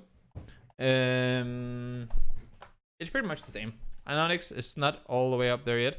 FaZe is military, yes, but they're only military so that they can do that. They want to go back to military. They didn't want to fly across here and fight vehicles with MCG. They know that both Afrika Freaks and Liquid are down here, so the vehicles are going to be fought for if they try and take them there. There's no reason to try and stretch. Might as well just... Oh, whoops. Might as well just drive over that way. Ram out towards the west. No, that's not too unusual either. T1 does usually split with Starlord down towards the south. A Ram loots Milta Power normally, and it's a similar story.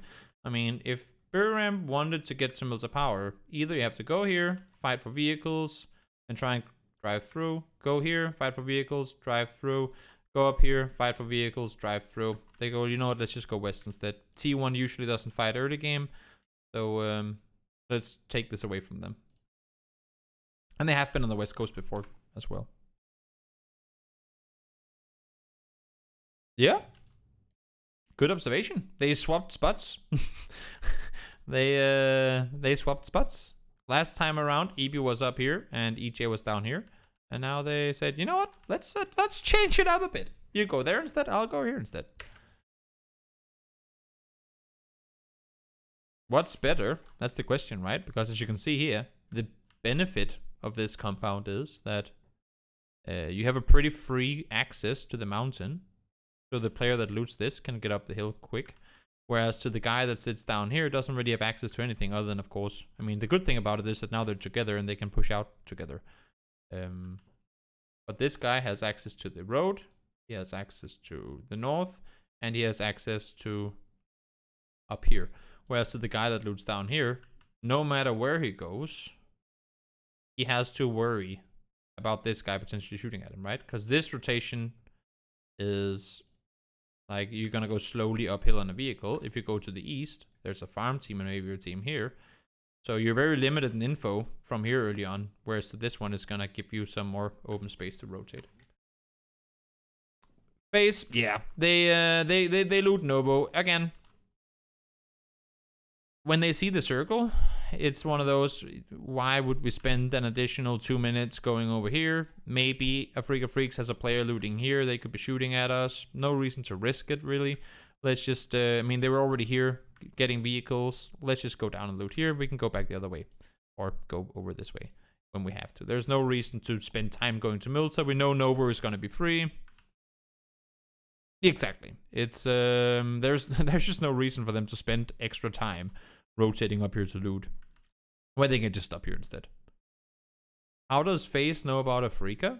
Well, I mean, after the first game on Miramar, or on Erangel, sorry, they would have seen that they land here. And also, Afrika Freaks always usually lands in this area, so it's not too big a surprise. Afrika Freaks has been here before, they've been Milta Power before, but when Burr ran mine, when we saw them and TSG fighting down here, I believe it was in week 3 or 4. They were fighting TSG down here all the time, Africa Freaks. So it's not unusual. Not unusual for Africa Freaks to be in this area of the map. And they were in the previous game as well. So it makes pretty good sense for them to just stay in Novo. Let's see. Burram go towards the west. They want to find a spot to play from. They crash into day trade for reasons unknown to me, but they do. And I just said that T1 doesn't want to fight early. Here they did. They lose all their players. Burram gets a full wipe. Sonics come over, and Sonics make the wise decision of not pulling up on a compound without any info. 4am pulls up on a compound without any info, and they end up fighting day trade. And when I watched this, I was just sitting back and going,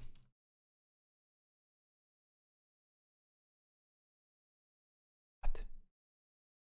Because that's what it was. What? What? I don't know if it's...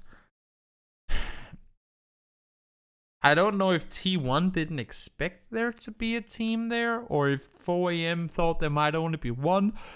I mean, in 4am's defense, so when you're coming in from this position, it can be incredibly difficult to get a good scouting angle. Like, you can't see all the doors, you can't really get all the info maybe that you would have wanted, but for them to just blindly crash it into a compound, that's pretty aggressive. They do survive, but only with Godby, and that's kind of unfortunate.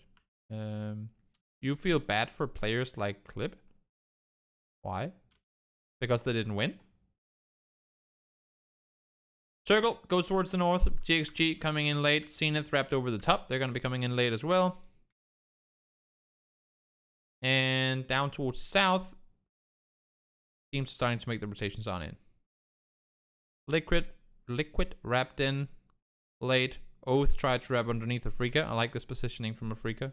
2 on the hill. It's kind of a gatekeep, but also not really. Liquid got bullied out of their primary loot spots? I don't think so. They just left them. It wasn't because of bullying. They just didn't bother fighting. They made the smart decision. They drove straight through the fight, and they get themselves a good position on the west side of the circle.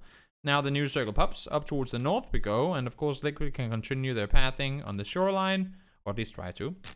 Gen G has to make their way north as well. The only issue is that down here we have the swamp, which is terrible. The hillside you can play, but not as long as all the other compounds are still in. Up towards the north, you have the big swamp where no one is right now. Observatory is free. The compounds on the north side are free. The big forest is pretty much free. But down towards the south, there really isn't a whole lot that you can play around. So you're very limited in your rotation paths. And we have 1, 2, 3, 4, 4.5 teams down here that has to make their way up towards the north. Infantry goes straight through. Liquid try and wrap around. Gen G spots them, or hears them anyway, wrapping around. EB goes into the what? Did EB's what?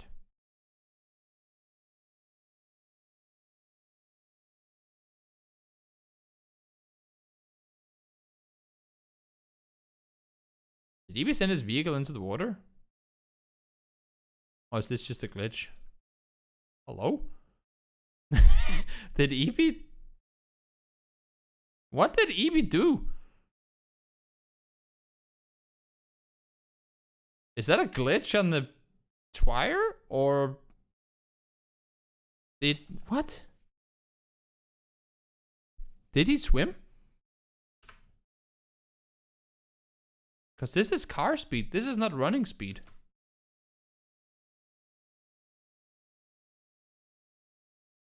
Did he run down here? He took a car to here, took a boat to there, took a car to there. If someone can go back and watch the VOD of the broadcast and then find, like, I don't even think the observers necessarily caught it. But if someone can go back and find out exactly what happened, I would love to see it. Maybe it's an inaccurate map. That's my thought, that it was a little bit of a map glitch, but it just looked weird. I was like, wait, what?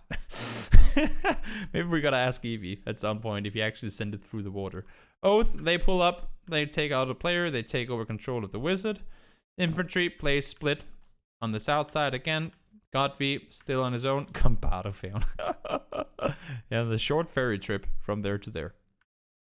Liquid splits 2 up. They keep EB and makes it behind to make sure this is free. I mean, this is very open so they can see all of it.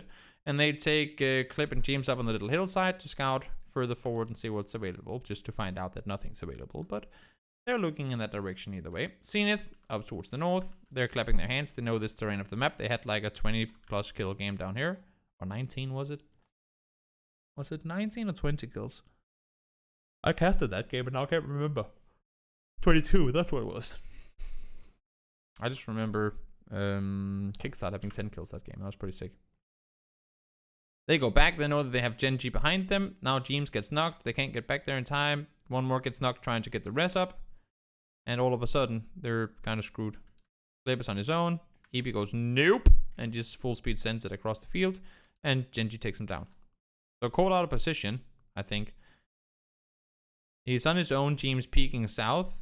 And Clip, I guess, is looking towards the north. James gets shot in the back by Lin Shun. And then you just open. He had a knock. And he was ready to make a move on it. And James was kind of just playing the passive role here, right? But because he gets knocked from behind, now they have to full speed send it down and help.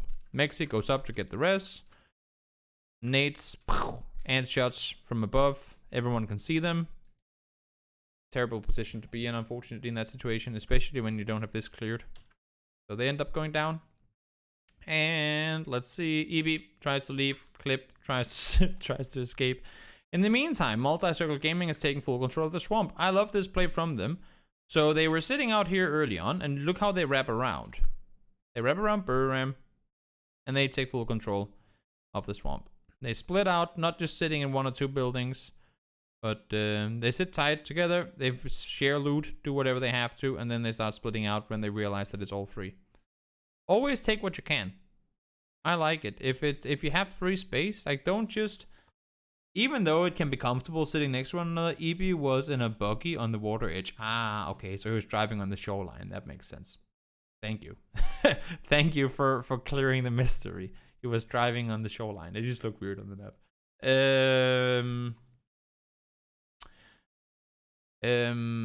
Even when you have a chance to just sit tight in your position, if you can spread out a little bit more to take control, it's incredibly smart. You can always just back off again. I mean, as I say this all the time. Team, just look there. It says right down here. Okay, yeah, good, makes sense. If you have a chance to take more control, always do it. But you need to make sure that you have a fire escape. And what I mean by that is that, I mean, Summer could be down here if you wanted to. I don't care. As long as he knows that if I get pulled up on, I can get back to my teammates.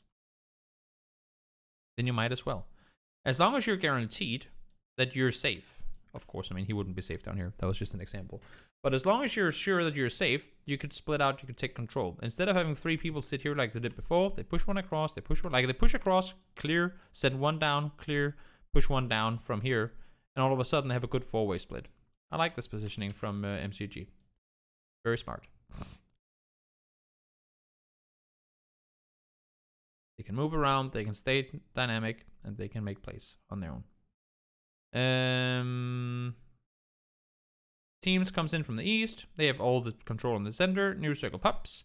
Up towards the north we go. Face sitting tied up here. They came in late as well. Let's watch back. Let's go back and see how Face rotated in.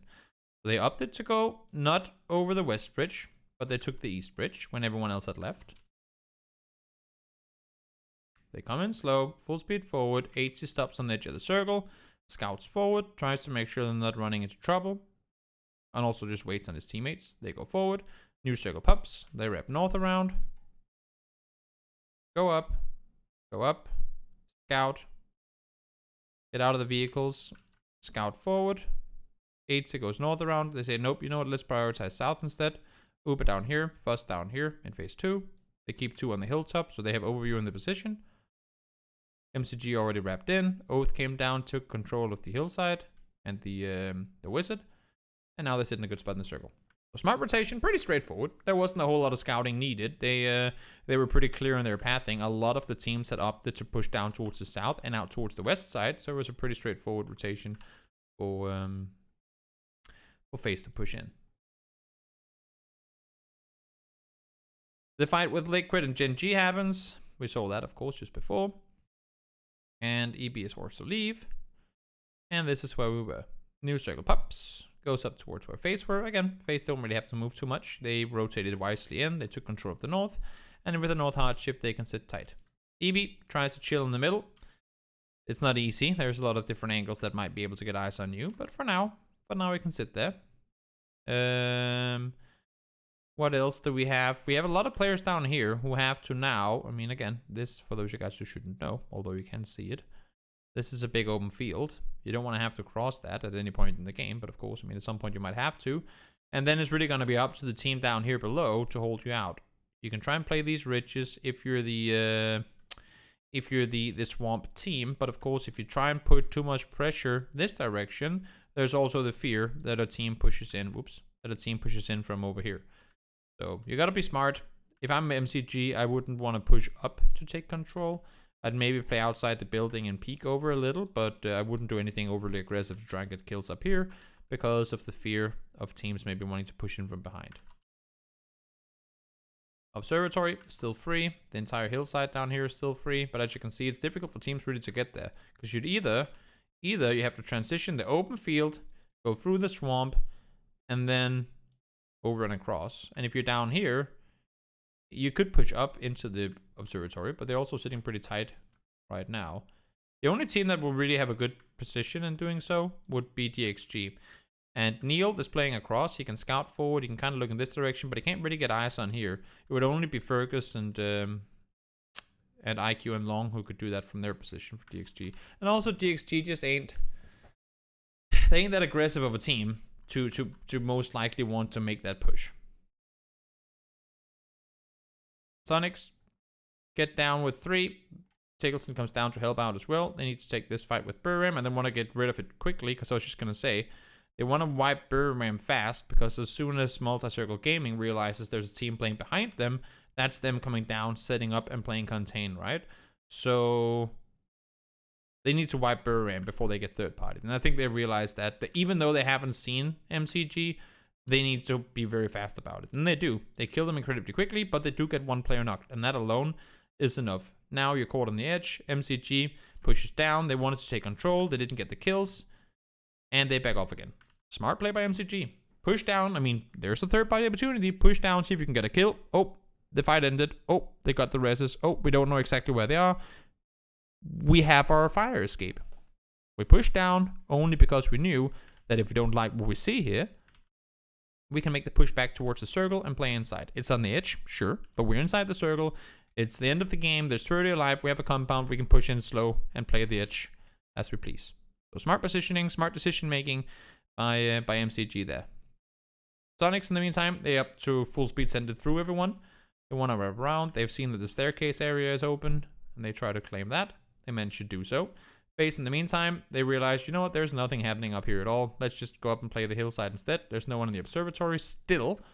It's one of those positions, again, hard to scout. You know that most likely, I mean, similar to EB being in the one-story plank house down there, you just know that if we start pushing into this building, even though there are no vehicles up there, even though the doors are closed, as soon as you open that door, there's like 4 people proning with VSSs and shotguns, and you're dead. So it's just not worth the risk right now for teams to try and push in when they know, or at least expect, that there's a sneaky snake proning around in there. So no one's up there to do that. No one has eyes on it either. At least they didn't. Now they do. DXG goes, you know what? We've been here for too long. It's taken too long. Let's just send it.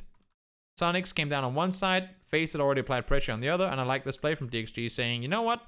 We know we have Sonics down here. We know we have a team shooting at us from the north. We've been looking at this building for a while. There's been no movement. There's been no open doors. There's been no shooting. Now it's time. Full speed forward they go. They managed to get inside with 2. Smart play from DXG. To say we don't want to risk getting completely sandwiched on this side. Let's just try and push in instead. When is the next big international game? When you say international, do you mean global?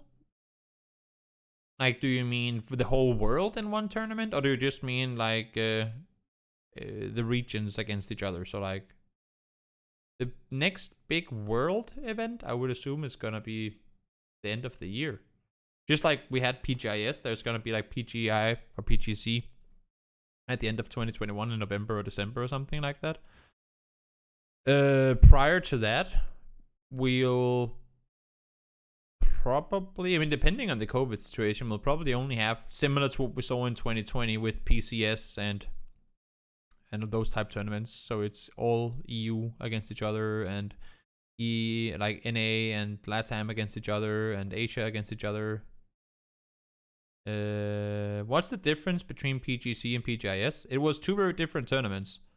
Like if you just look at the format, Gofran, alone, PGC was a tournament that was very similar to the other style that we've normally had, of a group stage and everything.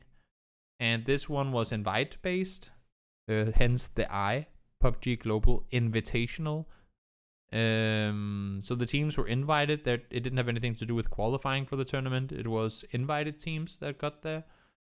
And also the whole S for survival thing, the winner chicken dinner weekly survival matches that were being played.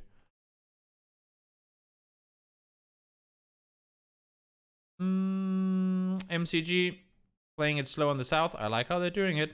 I like how they're playing, not over-aggressing. Now they make the play on Sonics. They wipe them out. They saw them push up. They push in from behind, take them out. Smart play by MCG. I like it. Now they split out. They have Tank playing Contain. They have Summer and Evil Lee playing Contain, but also looking for a place to go. And they have Lingdu sitting on the top, being able to look forward and also kind of overlook his teammates. Smart playing by MCG. And somehow, despite Summer and Evil Lee playing Contain, they still allow for STK to get across. I'm not sure. They didn't even throw a single smoke. I'm not sure how STK managed to do this without anyone seeing them. They do it in the middle of this transition. As you can see, they're sitting 2-1-1. Contain, overview. And as soon as, I don't know if it's just absurdly random and loggy timing, or if STK actually saw them back off. As soon as they start repositioning, you can see Tank comes in. Summer wants to go over and hold that side on his own instead, and Tank comes over to support here. As soon as they do their rotation, or as soon as they change their split, STK makes the run for it. It's perfect timing. Absolutely perfect timing from STK. But I cannot make up my mind on whether they saw them or not. And no, they have eyes on, because as you can see, Evil Lee starts shooting at them there. Evil Lee shoots Alo there. So they had a chance to see them. They were just in the middle of doing something else.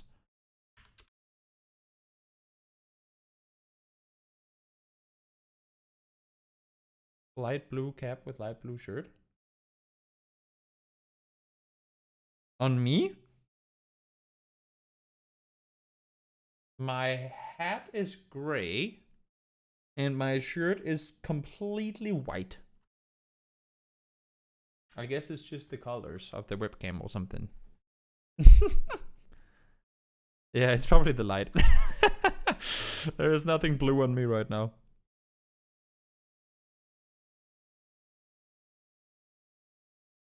It looks blue, it does? I guess maybe because my wall is kind of bluish, it gives a light on the webcam. I don't know. Huh. No, but it's completely white.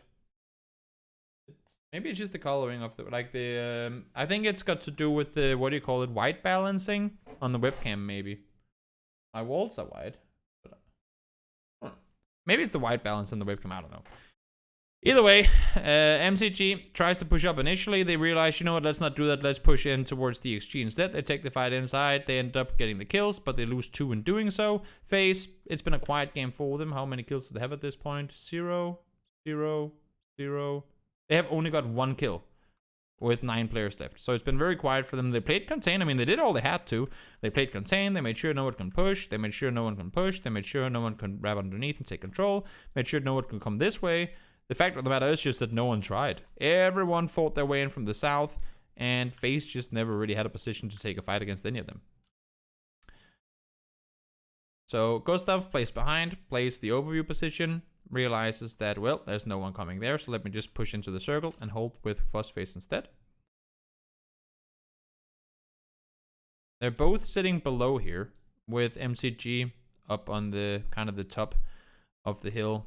And I think MCG is the one to make the first move. Like, they kind of have to be. Uba is looking on this side. Penta is looking up on this side. They're playing very similar roles, but of course FaZe has the numbers in being one extra player alive.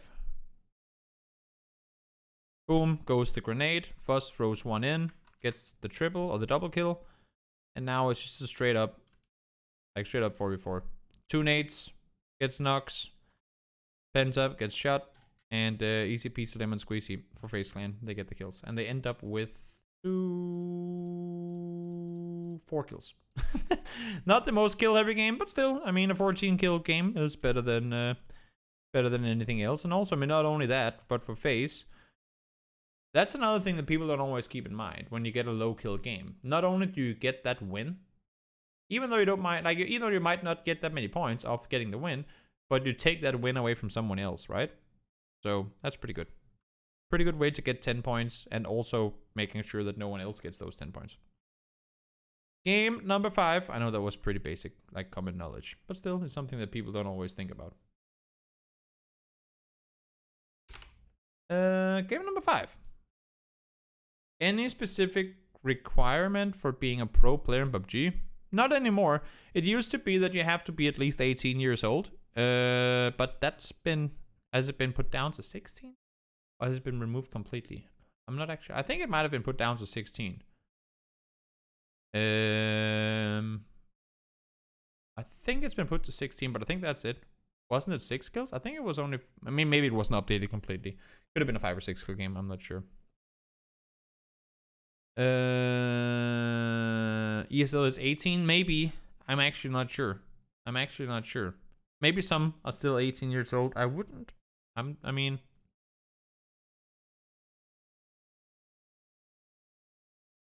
Maybe they... Yeah, I'm not completely sure. Can I please explain if 2 teams are the same points? How they calculate and who decides which team have or can become... Okay, so there are 3 tiebreakers, and there are actually more, but we've never had to go further than that. So there are 3 tiebreakers in case you have a tied game. Number 1, if it's a tie, like let's say first and second place has 5 points, just because that makes it easy. Or let's say 50 points, just because it's easier to calculate with. There are 2 teams sitting tied at 50 points. How do we determine who of these 2 points wins? The first thing we look at is who has the most kills. What team has gotten the most kills? Out of the 50 points that they both have, what team has gotten more kills over placement points? Let's say they both have 50-50. Let's say they both have 25 kills and 25 placement points. Then you go, oh no. How do we figure it out then? That's what happened with DA and Tianba. They both, like in week 5, when they were tied for 4th and 5th place, they both had the exact same amount of kills overall, and they had the exact same amount of points. And then we go, okay, so what's the next tiebreaker? Then you look at which team, over the course of all these games, that not the whole tournament, but over the course of all these games they've played to get this amount of points. So in this case, the weekly final, over the course of the 10 games that's been played, which team had one game with more points than the other? Which team managed to make the most points in one game? And that was DA, because in the final game of week 5, they had a 10 kill win, which granted them 20 points. And Tianba's best game was a 9 kill win, which was only 19, as Goliath is saying. So that's kind of how they make it. Then there are more going down the line, but usually we don't really get to that. So had they only had 9 kills and it would have still been tied, then we would have to look at 4th tiebreaker. And honestly, right off the top of my head, I can't even remember what that is. Does anyone know? Let me know, chat. Of course I know. I'm just quizzing you right now. I'm just quizzing you. What's the 4th tiebreaker in PUBG? What is the 4th tiebreaker? Most wins overall? Most chicken dinners? Are you sure about that? Or are you guessing? Because I actually don't, honestly, I don't remember. I don't think we've ever had a tournament that has gone to the 4th tiebreaker. Highest kill win? No, that's number 3. That's the one that DA and Tianba had. Most pan fights in underwear? Okay, you guys clearly don't know either. I'm glad that I'm not the only one who doesn't know. It's in the rule book. Look at the super settings rules, and you can find it there. Most assists. Who threw the most Molotovs? Yeah, you get the win. There you go. Just take it. And now let's go to game number 5. While you guys try and figure that out in the meantime.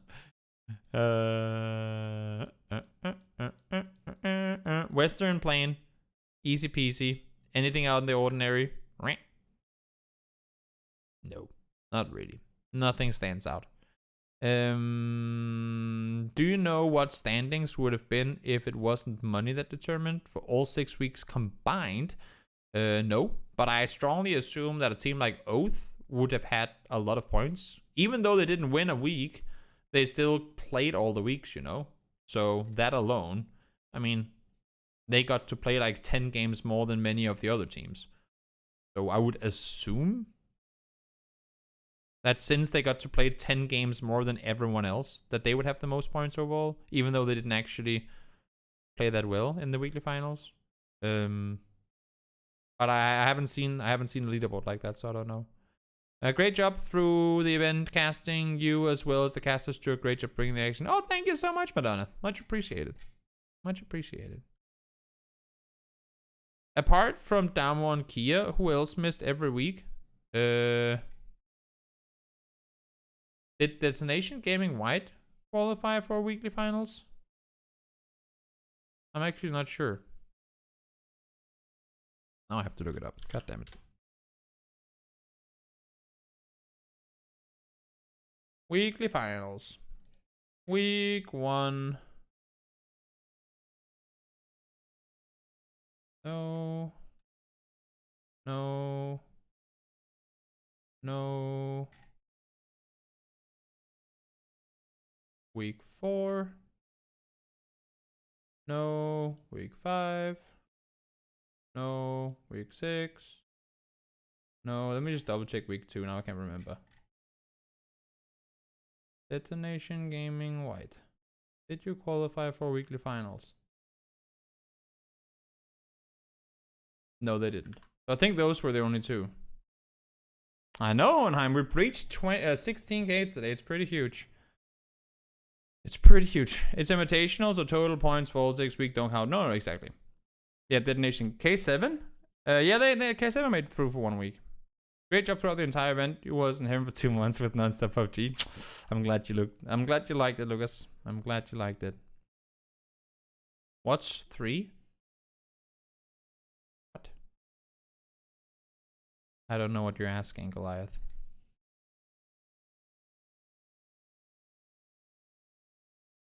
Let's continue. We got one more game. Guys, let me go through this game, and then after, you can see now, Oath, FaZe Clan. Not a Western Circle. FaZe Clan goes, why would we go to Novo when we're just gonna look Milta and then rotate forward?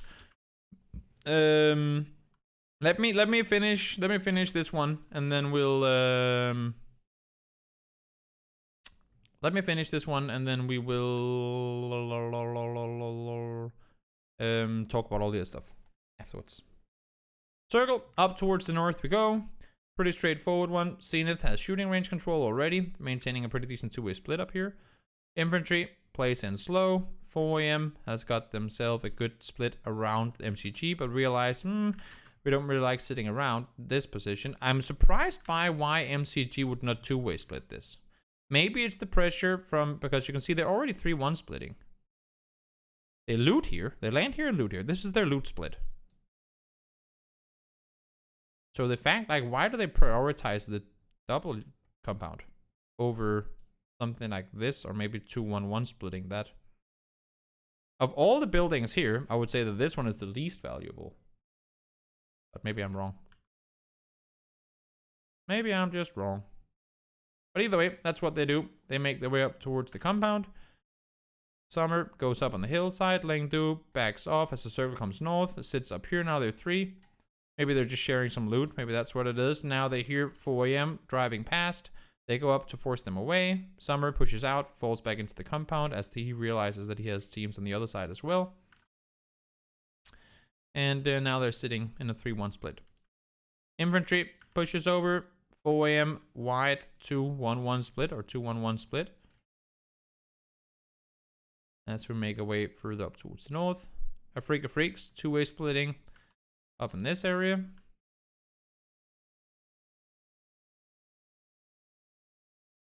Sonics and Tianba sitting next to one another inside the plane crash area. No one's died so far. Now the circle goes west. This was a fun situation because, okay, so what do we have here? Circle pups. T1 is in a 4-way split. Smart splitting. They knew that coming in on the edge here, they would have plenty of space up on this side. Zenith were the ones up here before. They backed off. They play 4 inside shooting range, so we can take 4 people up here, take full control. New circle pups. What do we do with that? Oh, in the meantime, Buram killed all of Genji. In case you missed it, that happened down here.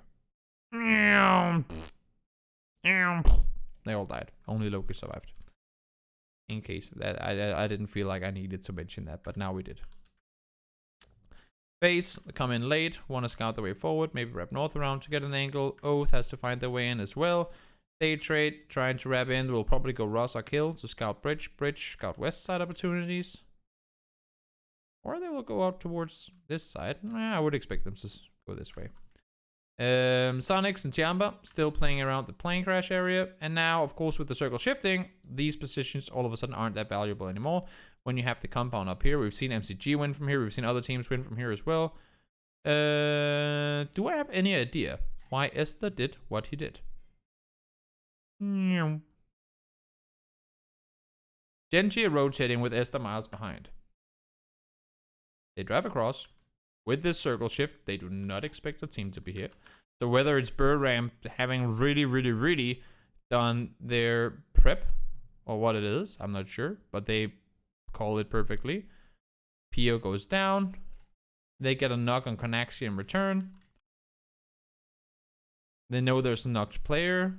Loki is coming back to help. They're running around. Loki hears a vehicle leave in this direction. They hear a number 2 vehicle leave in this direction. Loki has heard 2 cars leave. Now Loki gets a knock onto God Meow. That forces them back. Esther is still down here.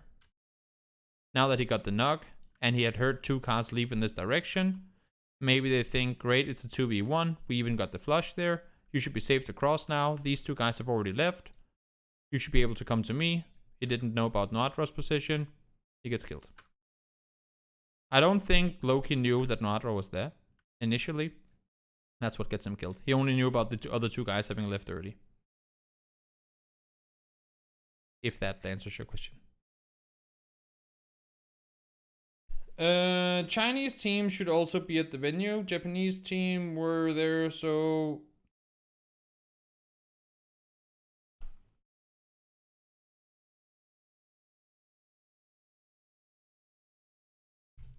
You guys are forcing me to Google a lot of stuff all the time.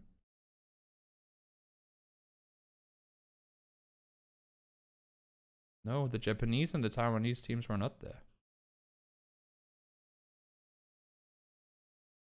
The Japanese teams played from home.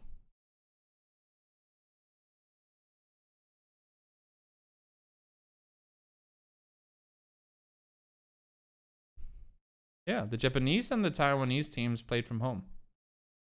Or Taiwan, Hong Kong, Macau. They were all playing from home. You lie to me! It's not true. It was only, like, of the Asian teams, it was only China. Or it was only the Korean teams who were at the venue. That's hugely unfair. Look at it from a logistics perspective. If you have a good... if you're gonna be playing online anyway, and you don't have to struggle with the whole visa process, you can do it. Thailand were there, but that's also quite a bit further away. Thailand is quite a bit further away. And I'm gonna go on Google Maps as well. I'm sorry for anyone watching on YouTube. This is dragging out. But chat is being very stubborn on this.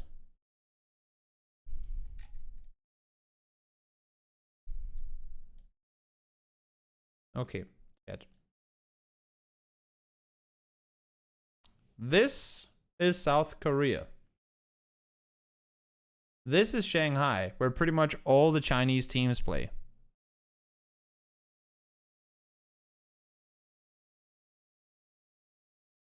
This is Bangkok.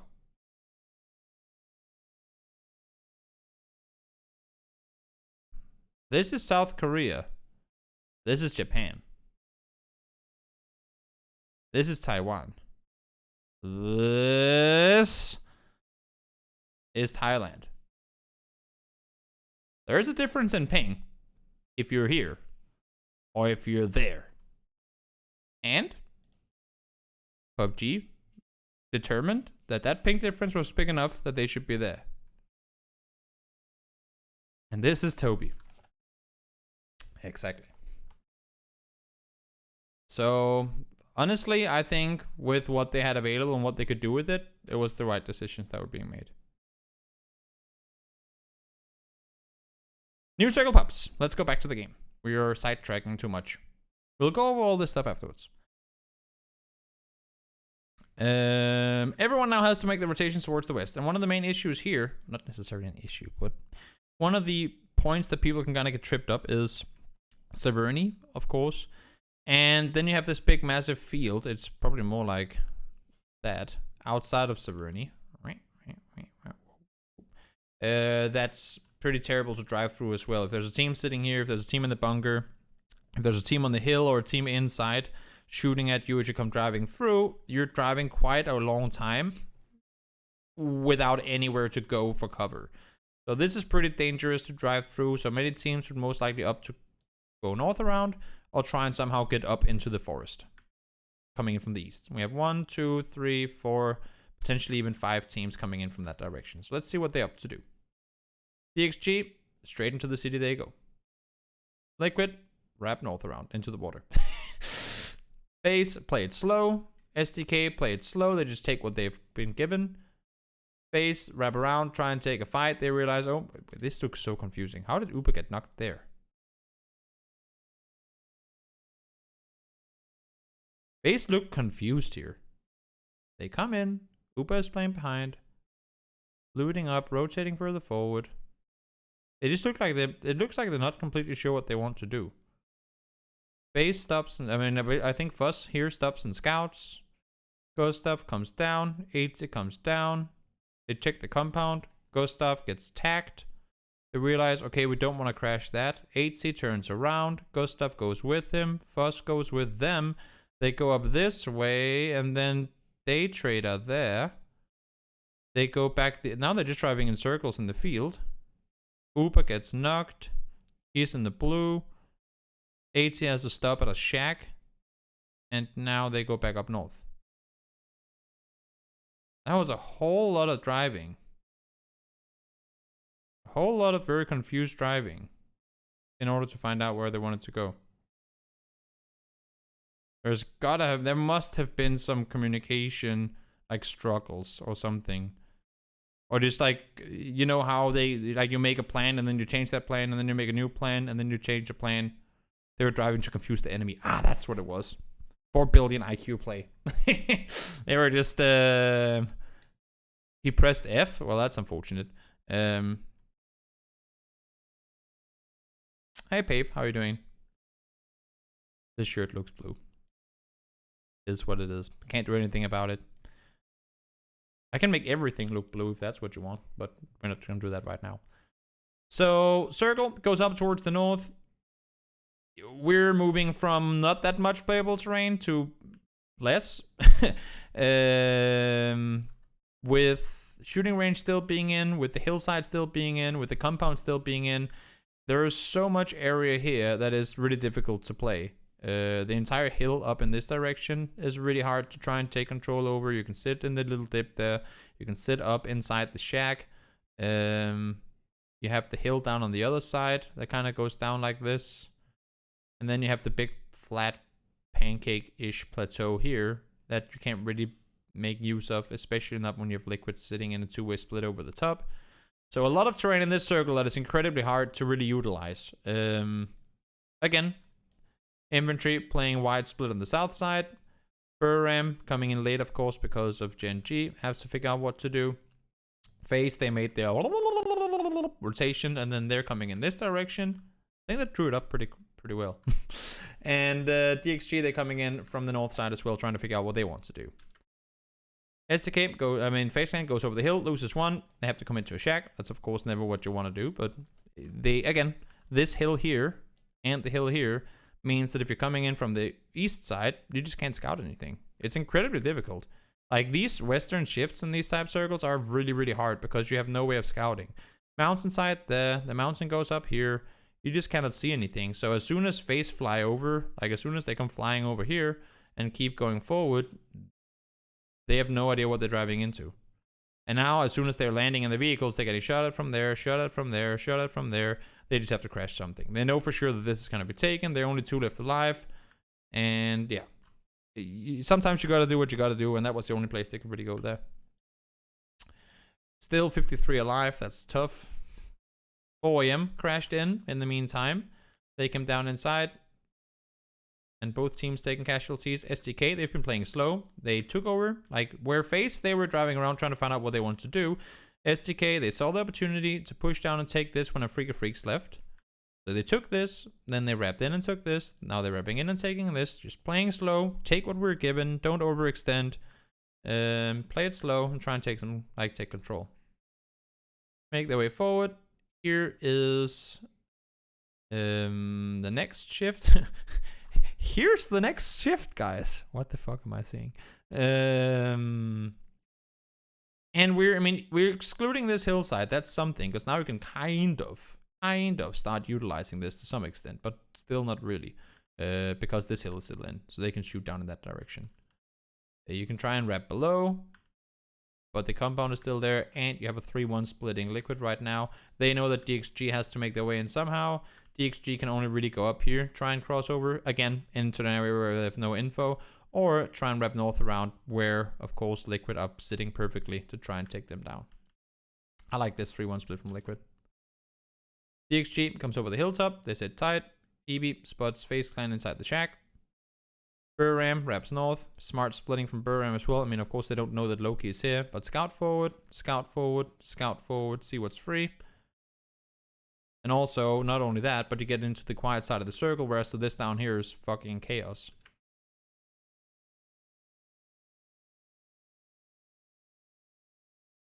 Let's see.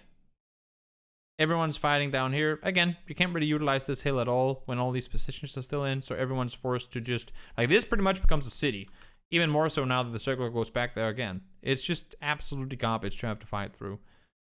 We can't really do a whole lot in terms of analyzing and off of the map, but I am in talks with some of the guys at PUBG to figure out if we can do more to get info. Or to get to look at the stream as well. Nice double drive-by from Liquid. They knew they had to do something. They saw a Freak of Freaks, 2 players in the dip. They push up. They call the bluff. A Freak of Freaks on a 2-way split. Should a Freak of Freaks still have been sitting like this? No. They shouldn't. That's the short end of it. The issue is they have Oath above. They have Tiamba just on the other side. They have Phase in here. And they have teams shooting at them from there. So the smart play would be for EJ and Ikari to push up to the dip. And then they sit full there. That's not possible because there are so many players around who would be shooting at them. The other smart play would be saying this is the better position than this, but because these guys cannot get up here, we have to give up the good position and get you down there. The third option is to say, okay guys, you know what, EJ and Ikari, you do you, me and Akkad and Hansia, we will do us, and then fingers crossed, see you guys in the late game. Whoop whoop. That's the third option. And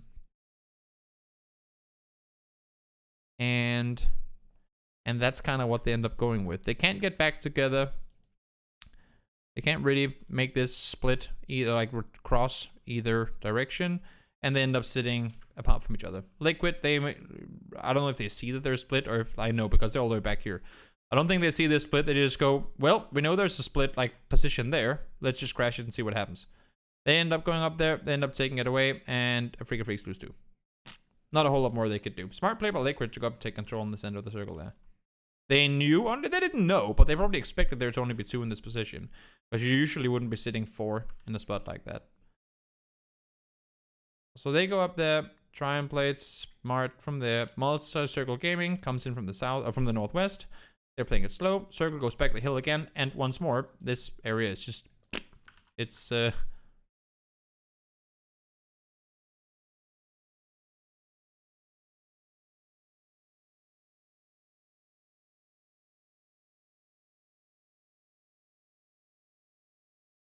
that's what it is.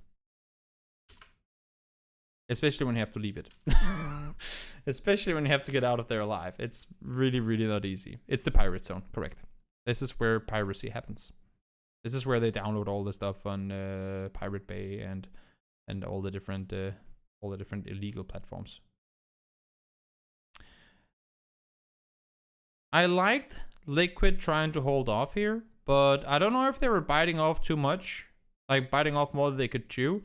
Because Clip pushes over. I mean, this is just an insanely smart play by T1. T1 played this endgame, again, incredibly well. They had so many good games on day 1. They sit in the compound. Circle shifts away from the compound. They know, great, we have to do something. We know that all kinds of hell is breaking loose over here. So let's not go in that direction. That's suicide. We know that there's teams behind us still. So what do? Okay, Liquid and DXG, they just beat on the net rotation. If we wanted to make this play, that's too late now. We can't do it. So now they're up there. Aqua pushes out, tries to isolate Konaxi and Natra.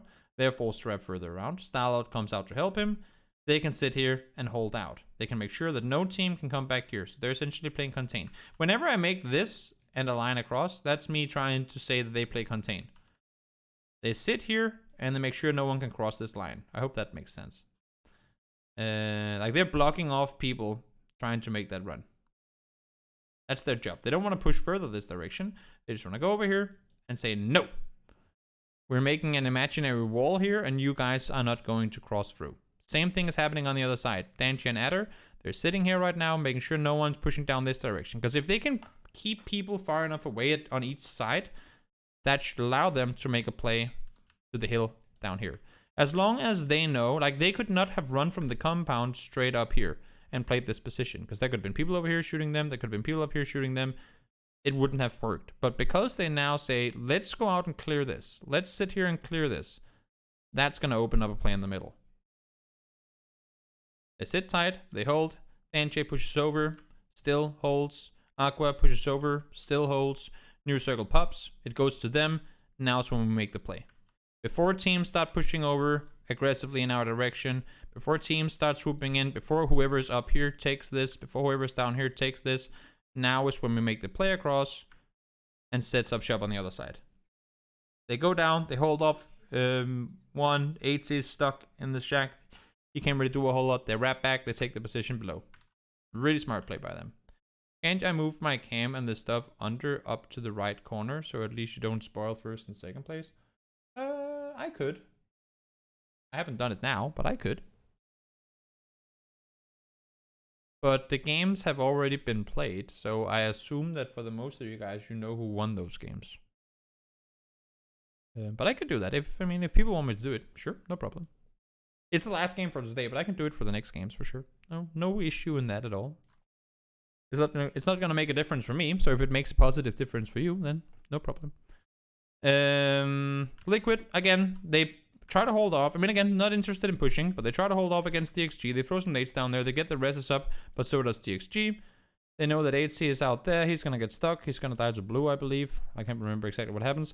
Now they go down and try and take control. And I'm not sure if EP is also looking this way, because they know they have Oath above.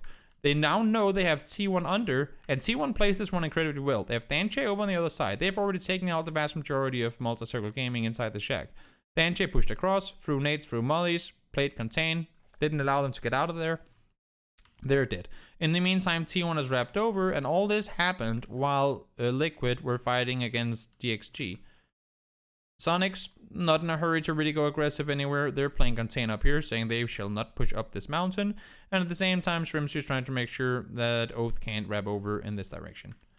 Liquid are the ones that are kind of just being, because these teams aren't aggressing, Liquid can't really, like, they need to try and make some space for themselves. Now we're in a spot where there's just too many opponents around them. They have to do something, and they need to take a fight to somebody before they get completely swamped from all sides. So they get one. Clip goes down to an 8, I believe. Mexi finds one more. James says, you know what, we have all the knocks down here, let's finish them. So James and Mexi runs down, but at the exact same time, Adder and T1, like Adder and Starlord comes over the top, and Liquid ends up getting wiped. T1 has just cleared their entire side. Smart push below from Aqua 5, and then they now have full control of the circle.